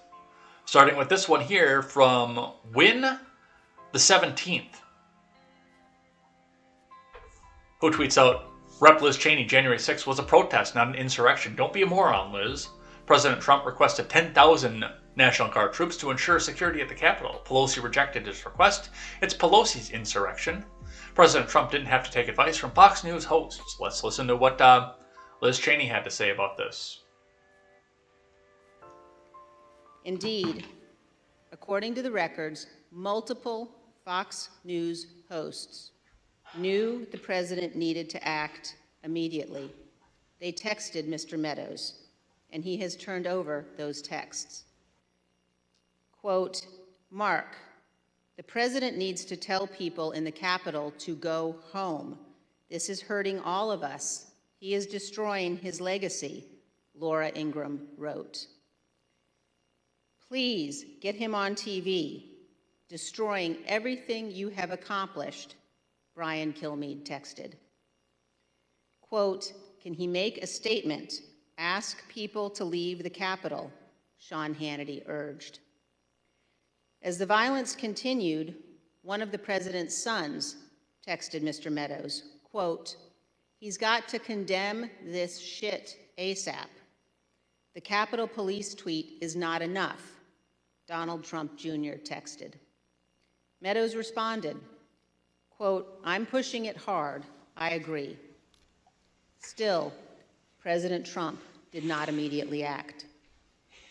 Donald Trump Jr. texted again and again, urging action by the president. Quote, "We need an Oval Office address. He has to lead now. It has gone too far and gotten out of hand," end quote. But hours passed without necessary action by the president. These non-privileged texts are further evidence of President Trump's supreme dereliction of duty during those 187 minutes. And Mr. Meadows' testimony will bear on another key question before this committee. Did Donald Trump, through action or inaction, corruptly seek to obstruct or impede Congress's official proceedings to count electoral votes?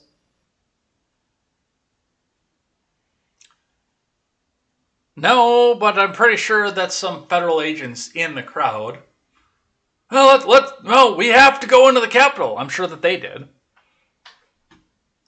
No, he He didn't do that. He did not tell people to go into the Capitol and go and obstruct this. He told people to go home with peace in their hearts. Yes, of course, we've got the text messages out there, but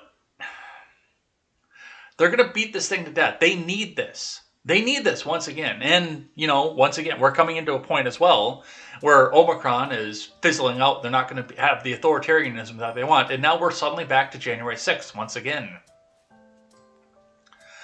From the Dissociated Press, January 6th panel votes for contempt charges against Mark Meadows. Okay, good. Use the DOJ to go after your political enemies once again. From Mary Claire Jelinek and Farnoosh Amari.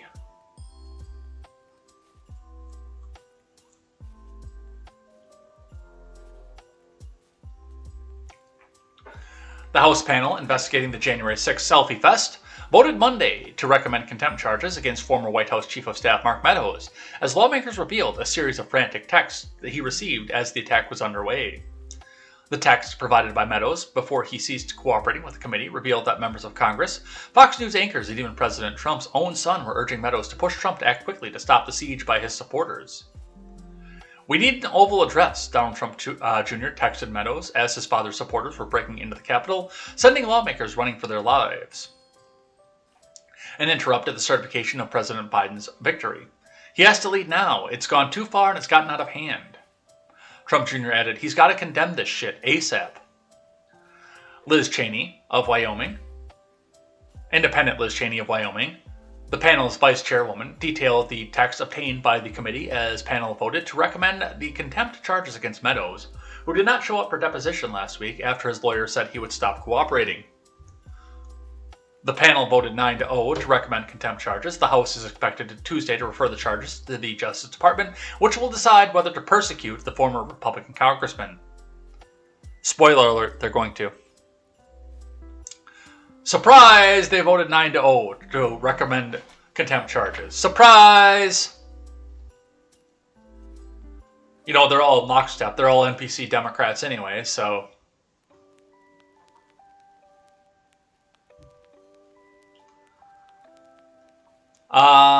From CNN, January 6th panel unveils text messages to Meadows from Don Jr. and Fox hosts as contempt charges advance. From Zachary Cohn and Ryan Nobles over at CNN. Trump Jr., Fox News personalities, and lawmakers unsuccessfully implored then White House Chief of Staff Mark Meadows on January 6th to get President Trump to stop the violence unfurling at the U.S. Capitol, according to text messages relayed by House committee investigating the attack. The committee released the explosive new details Monday night as it met to advance a referral of Meadows to the Justice Department on a criminal contempt of Congress charge. The graphic messages illustrated the dismay of the former president's inner circle as the Capitol riot worsened, and they served as evidence of Trump's supreme dereliction of duty, the committee's vice chairwoman, independent Liz Cheney of Wyoming, said on Monday. I love, by the way, how they continue to call her a Republican in the mainstream media, in spite of the fact that Wyoming has voted to not recognize her as a Republican anymore. Her own base has voted to not recognize her as a Republican. But CNN and the Dissociated Press both recognize her as such because this has to be a bipartisan committee. Cheney made the motion for the committee to vote for the contempt resolution, which passed unanimously in the 9-member committee. The full House is expected to vote on the resolution on Tuesday. This is dangerous political stuff right here. This is dangerous. This is the kind of thing that starts civil wars.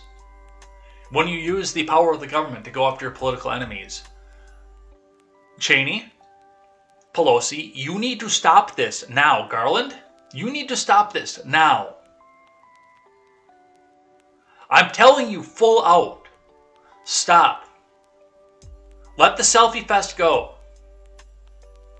Although the left needs the selfie fest. Let it go. Before you start something you can't finish.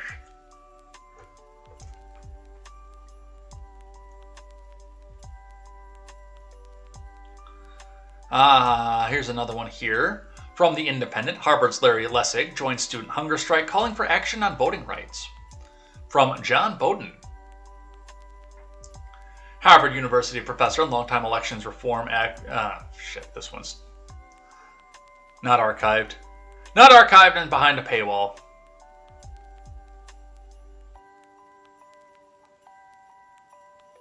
All right, let's keep going on something else then. From The Blaze, Kyle Rittenhouse now has a different career in mind because of corrupt pieces of shit prosecutors like Thomas Binger. From Phil Shiver. Kyle Rittenhouse, the 18-year-old recently acquitted of murder charges after shooting 2 men and wounding another in self-defense during BLM riots in Kenosha last year, has a new career in mind following the intense trial. Rittenhouse told The Blaze TV host Elijah Schaefer and Sarah Gonzalez Monday that he no longer desires to pursue a career in nursing. Instead, he wants to become a lawyer. I want to be a lawyer, he said, when asked by Schaefer about his plans moving forward now that the trial's concluded and he is a free man. Yeah, I want to go to law school. Did you decide that during the trial, or was it something you've always wanted to do? Gonzalez followed up. Toward the end of the trial, Rittenhouse replied, I was like, I want to go against corrupt pieces of shit prosecutors like Binger and put them in their place and make sure they never practice law again. I love that, Gonzalez responded. Do you have plans to work in media ever? Or like, what's your plans? I mean, like, can you say anything? I want to be a lawyer. Really? Yeah, I want to go to law school. Hell yes. Wow. If I ever need a lawyer, I'm hiring you. So hold on. So did you just decide that during the trial, or was that something you always wanted to do? Towards the end of trial, I'm like, I wanna go against corrupt piece of shit prosecutors like Thomas Binger and put them in their place and make sure they never practice law again. I love that. Which is good. Take some of the power away from the state. Absolutely. We need more of that. We need more people who are willing not just to go in and defend the accused, but also push against people who do things like Thomas Binger did. Absolutely. Good on him. Speaking of Binger, from nysba.org, persecutor defends decision to charge Rittenhouse with murder. From David Howard King. And now we're not going to go into the long, this is a almost hour video that's in this. 5324 is the full, and there are not clips in this, but let's just talk a bit about what's happening here. If ADA, Thomas Binger, had to do it all over again, he thinks he would confront Rittenhouse with the images of Gage Grosskreutz with his arm nearly blown off and video of Rosenbaum gasping out his last breath. Binger said he would hold photos of Rosenbaum and Huber inches from Rittenhouse's face and say, You're telling us that these people deserve to die. Well, here they are. Now look them in the eye, unflinching, and own what you did. If you can't, if you're scared, if you're grossed out, you can't confront that. I think that says something about your conscience. I think it says something about your beliefs here. And I think that if you're not man enough to own up to what you did, then you don't dare come in here and tell us that these people deserve to die, and you're legally justified in doing all this. Yeah, that wouldn't backfire in your face. Binger, who persecuted Rittenhouse on murder charges stemming from the 2 shootings and wounding of Gage Grosskreutz at a Black Lives Matter protest in August of 2020, has kept a low profile and avoided interviews since a Kenosha, Wisconsin jury found Rittenhouse not guilty on November 19th. That changed this week when he sat down for a wide-ranging discussion with New York State Bar Association past president David Miranda on the Miranda Warnings podcast.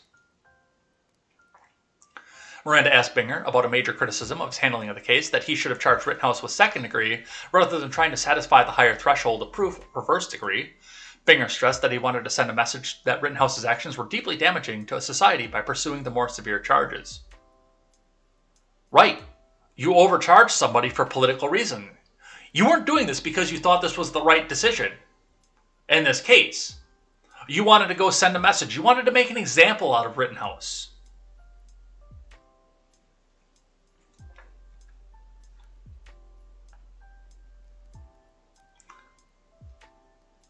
I think the very intentional homicide charge is obviously a stronger charge. It carries with it mandatory life in prison. I think it's the appropriate charge here. I think it better crystallizes the real issue here, which is I'm not sure I believe that the defendant, when he says that he had genuine belief he had to defend his life in that situation. I think that there's credible evidence that suggests he was out there essentially looking for trouble, bring a gun into a violent situation to escalate, having its own political agenda. So I think that he was willing to kill that night, going in and willing to accept that. So I think that there's some element of no matter what was going on around him, it was potentially going to happen.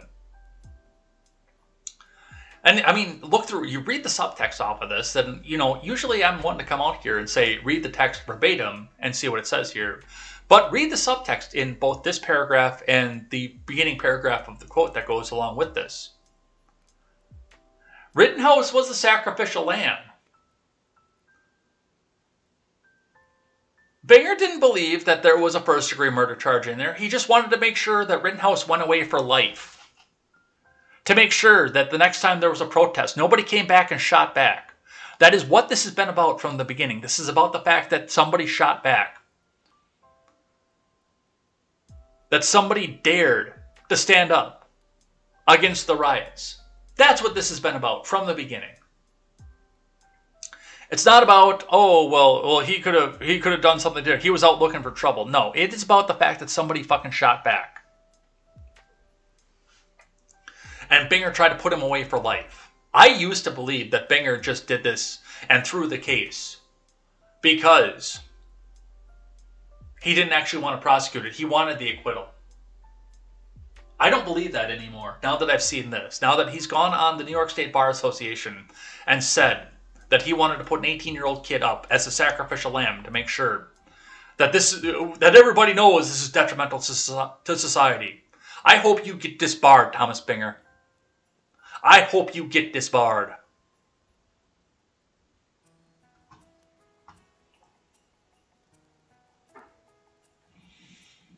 Got to go through a few more of these here. It looks like we're not going to get through everything once again. Oregon governor signs bill suspending math reading proficiency requirements for high school graduates. From Edmund DeMarch.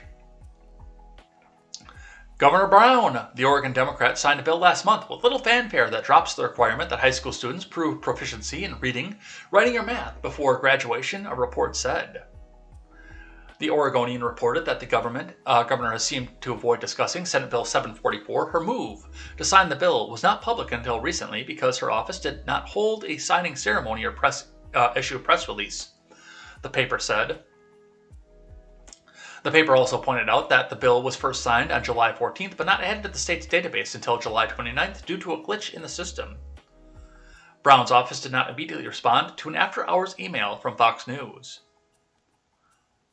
Of course, they don't need to have the proficiency in these things. The most important part for Democrats like Kate Brown is the fact that they get people in and out of the system, sort out who's going to go to prison and who isn't, and make good little workers to either send out to the protests and send out to the war in the streets, essentially, to send out to the protests or send out into the salt mines or the factories. You don't need math, reading proficiency or anything else to go push the button and say, make widget, Black Lives Matter, make widget. Give us more wages. Eat the rich.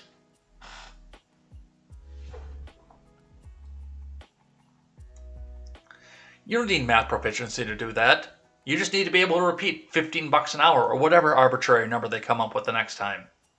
That's all you need.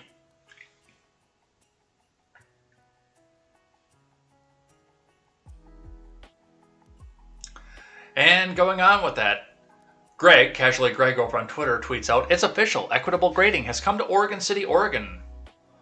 Reading from the image. No context, of course, and no reference. And I think that might be due to doxing. So do take this with a grain of salt. Grading, according to this letter. Students will follow Oregon City High School's grading scale. I will be piloting equitable grading for this trimester, which means eliminating 0%. I will also allow late work without grade penalty, give multiple opportunities for revisions, and remove behavior based on grades. Which, I mean, that scale is pretty standard here, 97%, down to D plus at 67 to 69%. And yeah, Kristen, literally your mom says, why grade at all? Just hand out participation points. Everyone who shows up passes. which, I mean, it was already like that in the early 2000s. We still had Fs when I was in school, and not like Fs in the chat, but actual Fs. But, I mean, in my school at least, you really had to be trying to get an F. You really did. You really, really, really had to be trying.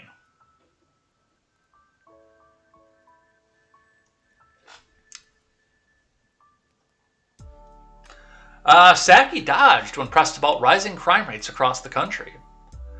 Let's listen to the red-haired bobblehead.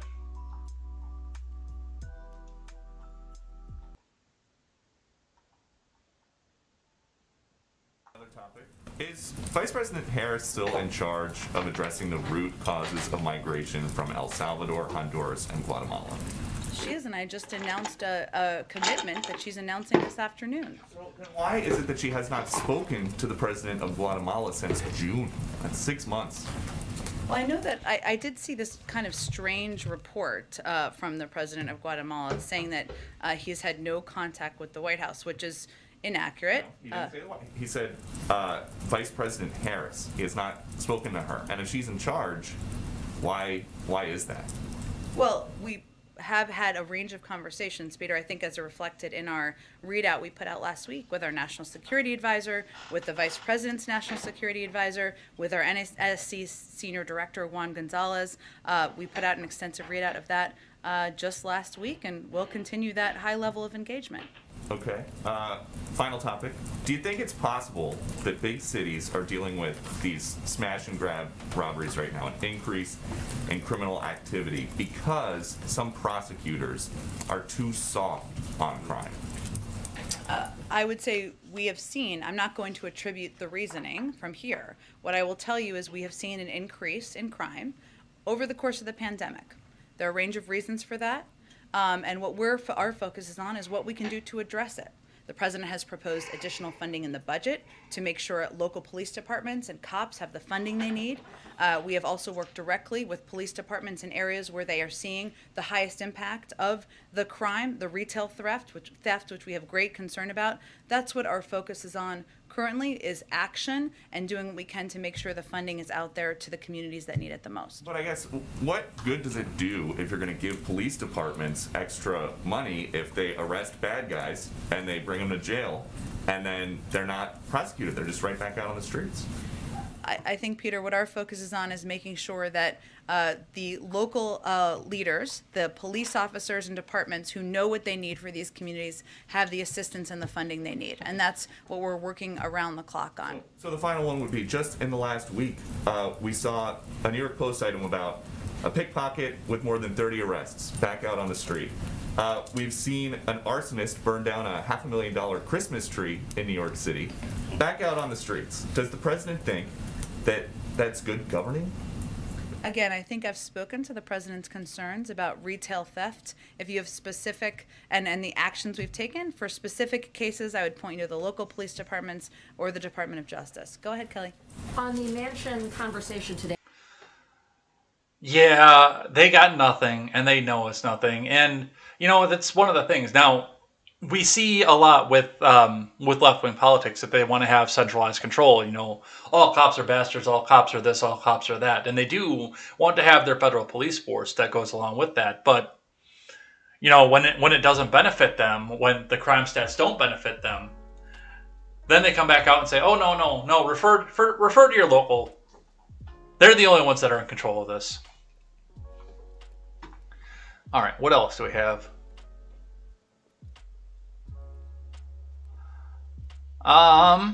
We're gonna hold off on the Kim Potter stuff. We'll probably put that as top story unless they cram a bunch of shit down our throats but in the next 24 hours here. I do want to touch on this one first from Fox 26. California has brought back the mask mandate as virus cases rise. This is from Adam Beam over at the Associated Press for Fox 26. California is bringing back statewide indoor mask mandates. Governor Newsom's admin announced the new mandate will start Wednesday and last until January 15th. The order comes as the per capita rate of the new coronavirus cases in California has jumped 47% in the past 2 weeks. We know people are tired and hungry for normalcy. Frankly, I am too.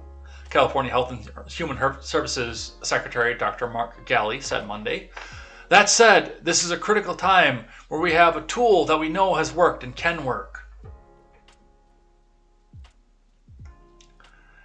We've had maybe, I saw in the chat maybe there was one person who passed away from the Omicron variant, but of course they have to come back out now, and it's not about the coronavirus anymore, it's about control. And we can see that in some of these other ones that go along with this too. From Fox Business, Swalwell and other House Democrats back vaccine requirements for boarding planes. From Houston, Keene. Representative Eric Swalwell, the farter-in-chief, and a handful of other House Democrats have expressed their plan for a federal COVID-19 vaccine requirement to be allowed to board airplanes. Swalwell pushed the idea of an air travel vaccine requirement on Twitter on Sunday, writing a prediction that if the country can go from 60% of Americans vaxxed to 80%, it would require vaccines to fly. Representative Cahill of Hawaii responded to Swalwell a few hours later, pushing his legislation with fellow progressive Rep. Richie Torres to create a vaccine requirement for American airline travelers. Swalwell was quick to jump onto the bandwagon, announcing just minutes later that he would be hitching himself to the legislation. Conservatives have been outspoken against federal vaccine mandates of all kinds, viewing them as government overreach. Well, the TSA is also federal overreach, but they're still going to come back out and push that. Talks on whether the Biden admin will implement a vaccine requirement for air travel has swirled amid the president's ban on international travel from several African countries.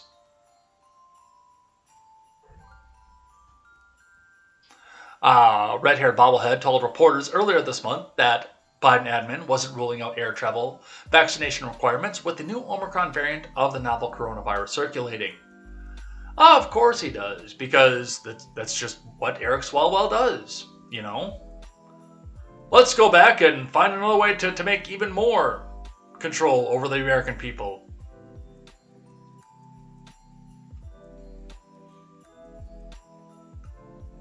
And we'll end off on this one here from The Blaze, and then we'll do Twitter trending and head out of here for the day.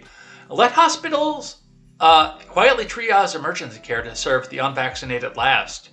David Frum of The Atlantic suggests this. If you want to talk about second-class citizen, here it is. From Alex Nitzberg.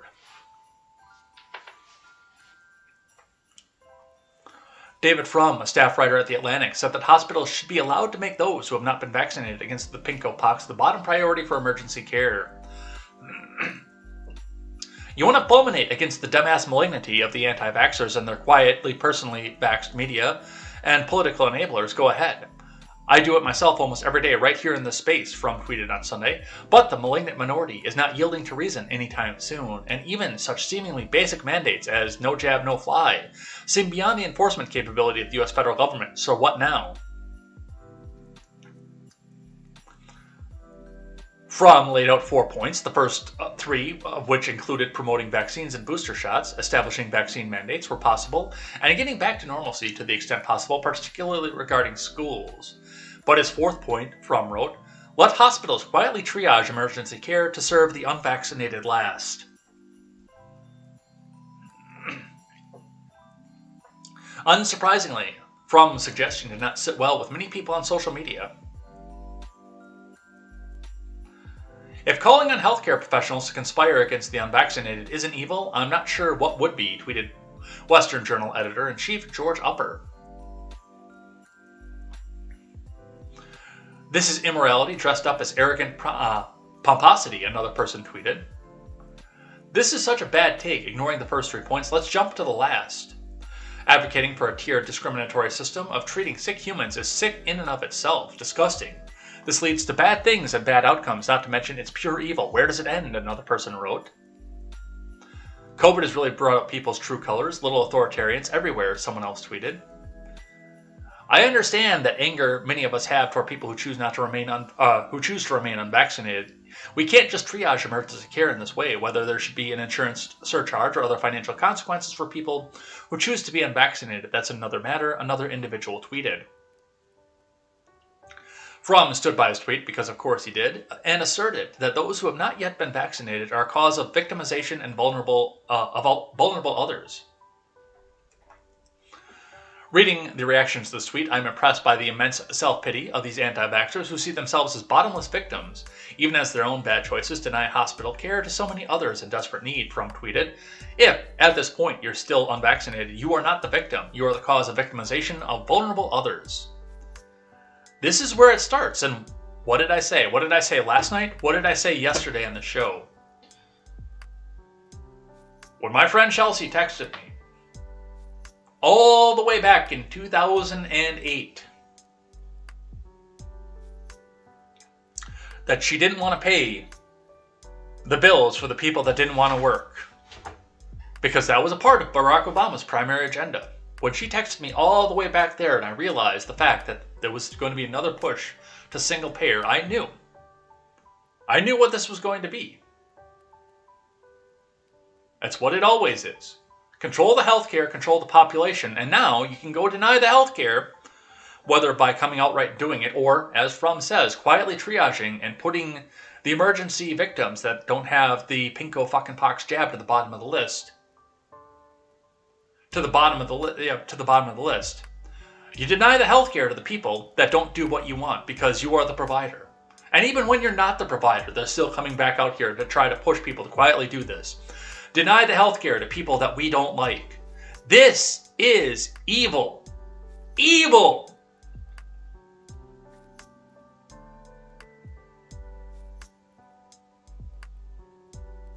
And people like Fromm believe that they're on the right side of history.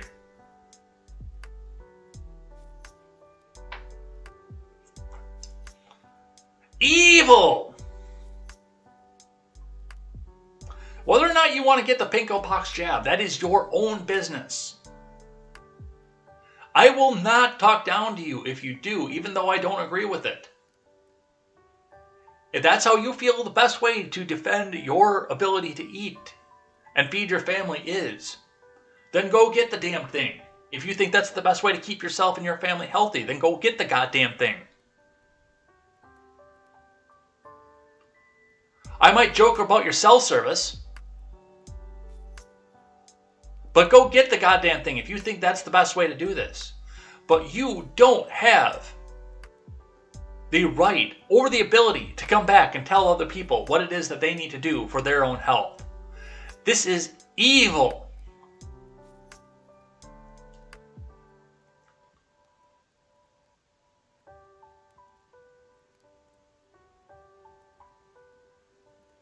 And with that, we're going to do Twitter trending and head out of here for the day. To the Explore page we go.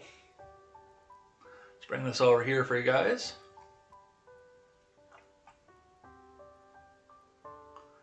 On the trending, because this is Tuesday and we do Twitter trending. So we will do the top 5 Twitter trends, of course, skipping over the Tuesday thoughts, Tuesday vibes, or anything else like that, and see what's actually going on in the world here. Number 1 trending today is hashtag Dear Venmo. We are teaming up with Chloe x Holly to make wishes come true this season. Follow us and retweet this post with your Venmo handle and holiday wish. We just might grant it. Hashtag Dear Venmo. After we retweet this gift, we'll also give $1 support to Make-A-Wish up to $500,000. I might do that, actually, because my family is so involved with Make-A-Wish. This one, actually, I might do. I usually look at something like this that's astroturfed and say, oh, shit. They're just coming up here to try to promote business and everything else like that. I don't have a Venmo either, by the way. But I might get one just to do this, because if they're going to put up their own money for Make-A-Wish, I think that's pretty cool, actually. So yeah, we might go ahead and do that one. I'll put a pin in that. I will make a note off of this. So yeah, that'll be a good one, I think. And hey, if I have Venmo, maybe it's another way you guys can come out and pay for Contemporary too. Entirely fan funded.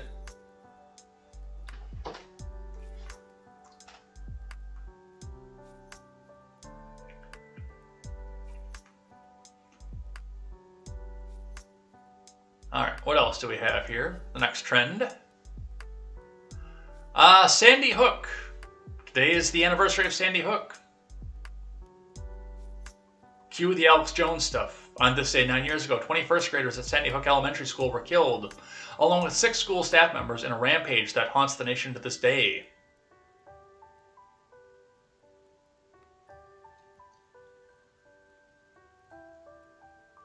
And of course, we have a lot of testimonials and everything else that goes with this. And of course, I want to live in a country that loves its children more than it loves guns. You do.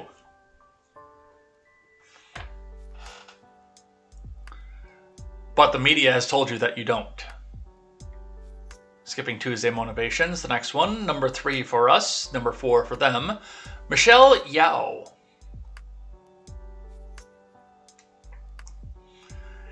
Everything Everywhere All at Once trailer release date. First look at Michelle Yao and Daniel's A24 pick.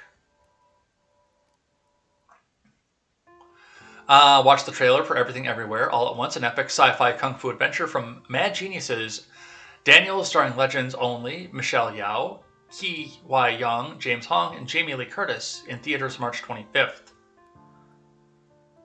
Cool, we're getting a kung fu movie. I'm probably not going to see it because it's a movie, and I've only ever seen 5 of those. But yeah, apparently this woman, who I don't know who she is going to be starring in this movie.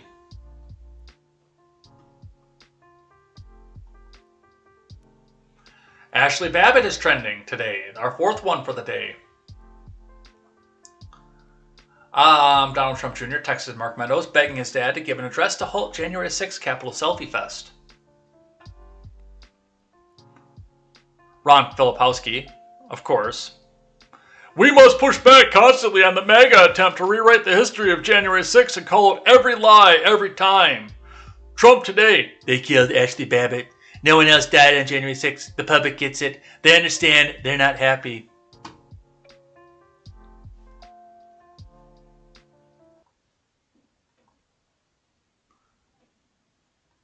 And they're not happy. Fast enough. He couldn't get out fast enough to say how he shot an unarmed young lady. They killed Ashley Babbitt. And that was the person that died. Nobody else died on January 6th.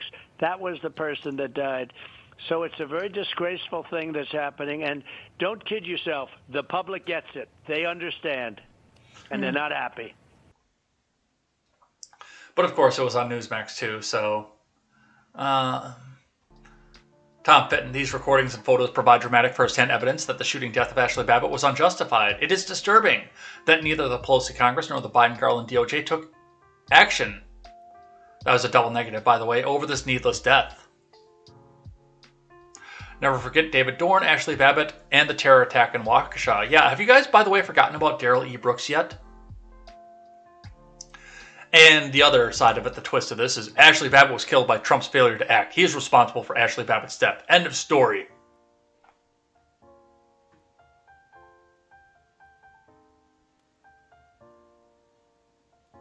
And some of the other evil stuff here. I see Ashley Babbitt is trending again. If she had just complied, she'd be alive today. Isn't that the MAGA uses when somebody gets shot? I can do this too. All right. And the last one, which they switched this back out. Actually, you know what? I want to skip that one because that's into the same thing with Mark Meadows. And we talked about Mark Meadows extensively over here before. And this is trending with Ashley Babbitt. Let's read about Stan Lee then instead. Many react to a new NFT collection for Chakra the Invincible being promoted by the late producer Stan Lee's Twitter account. Phoebe says it's actually crazy how the same Miles Morales that went through the leap of faith scene is still considered Spider-Man by so many people. Seems like Stan Lee's ideology of anyone can wear the mask applies to anyone but Miles. Makes you think. That one's in Spanish, so unfortunately I can't do that one. How about a direct quote from Stan Lee on Spider-Man's design? Lee talked about how Steve Ditko designed everything about the character's costume, and how he gave him a personality. Steve was just perfect for it. And he got that feeling of the average guy who turned into a hero and still had problems. The full body costume was also inherently relatable. What I like about the costume is that anyone reading Spider-Man in any part of the world can imagine that they themselves are under the costume, and that's a good thing, said Lee to Newsarama in 2015. Yeah, I don't understand the NFT thing. And it might actually be something that, we can come back and try to figure out at some point. Because I did figure out Dogecoin and cryptocurrency and how that all worked, but just the NFT.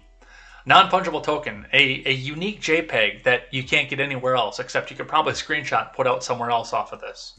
I don't understand. I don't understand NFT and what the value is in it, but, people are trading these things around left and right.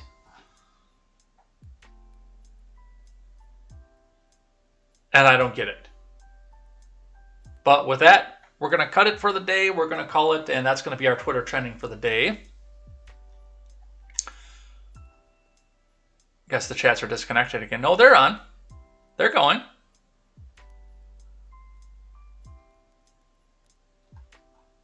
Everything's connected. Let's head out of here for the day.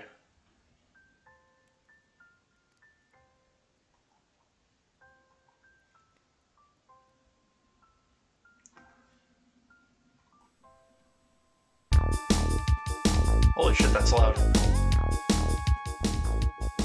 I always do that after Redneck, too, because I turn it up at the end of that program, and I always surprise myself with how loud it is afterwards. All right, well, we're going to head out of here today. A little bit of a long show, but we got some stuff to get through as well. I got to get myself out to work. We've got some stuff left over for tomorrow, and we will discuss it then. We'll be talking more about the Kim Powder trial, plus anything and everything else they try to jam through for the news for tomorrow as well. So come back here, join me 7:15 a.m. Central Time tomorrow for more Contemporary. And come and see what kind of fun stuff we have to see about the Ukraine, about the debt ceiling, and whether or not they actually passed it in the House. It's going to be a fun and interesting time to see how that goes and see how much our government betters seem to think that we don't believe that they're the ones who are controlling this thing here. So we will see what happens tomorrow. And until then, I'm Jay Edgar, and this is Contemporary. Take care.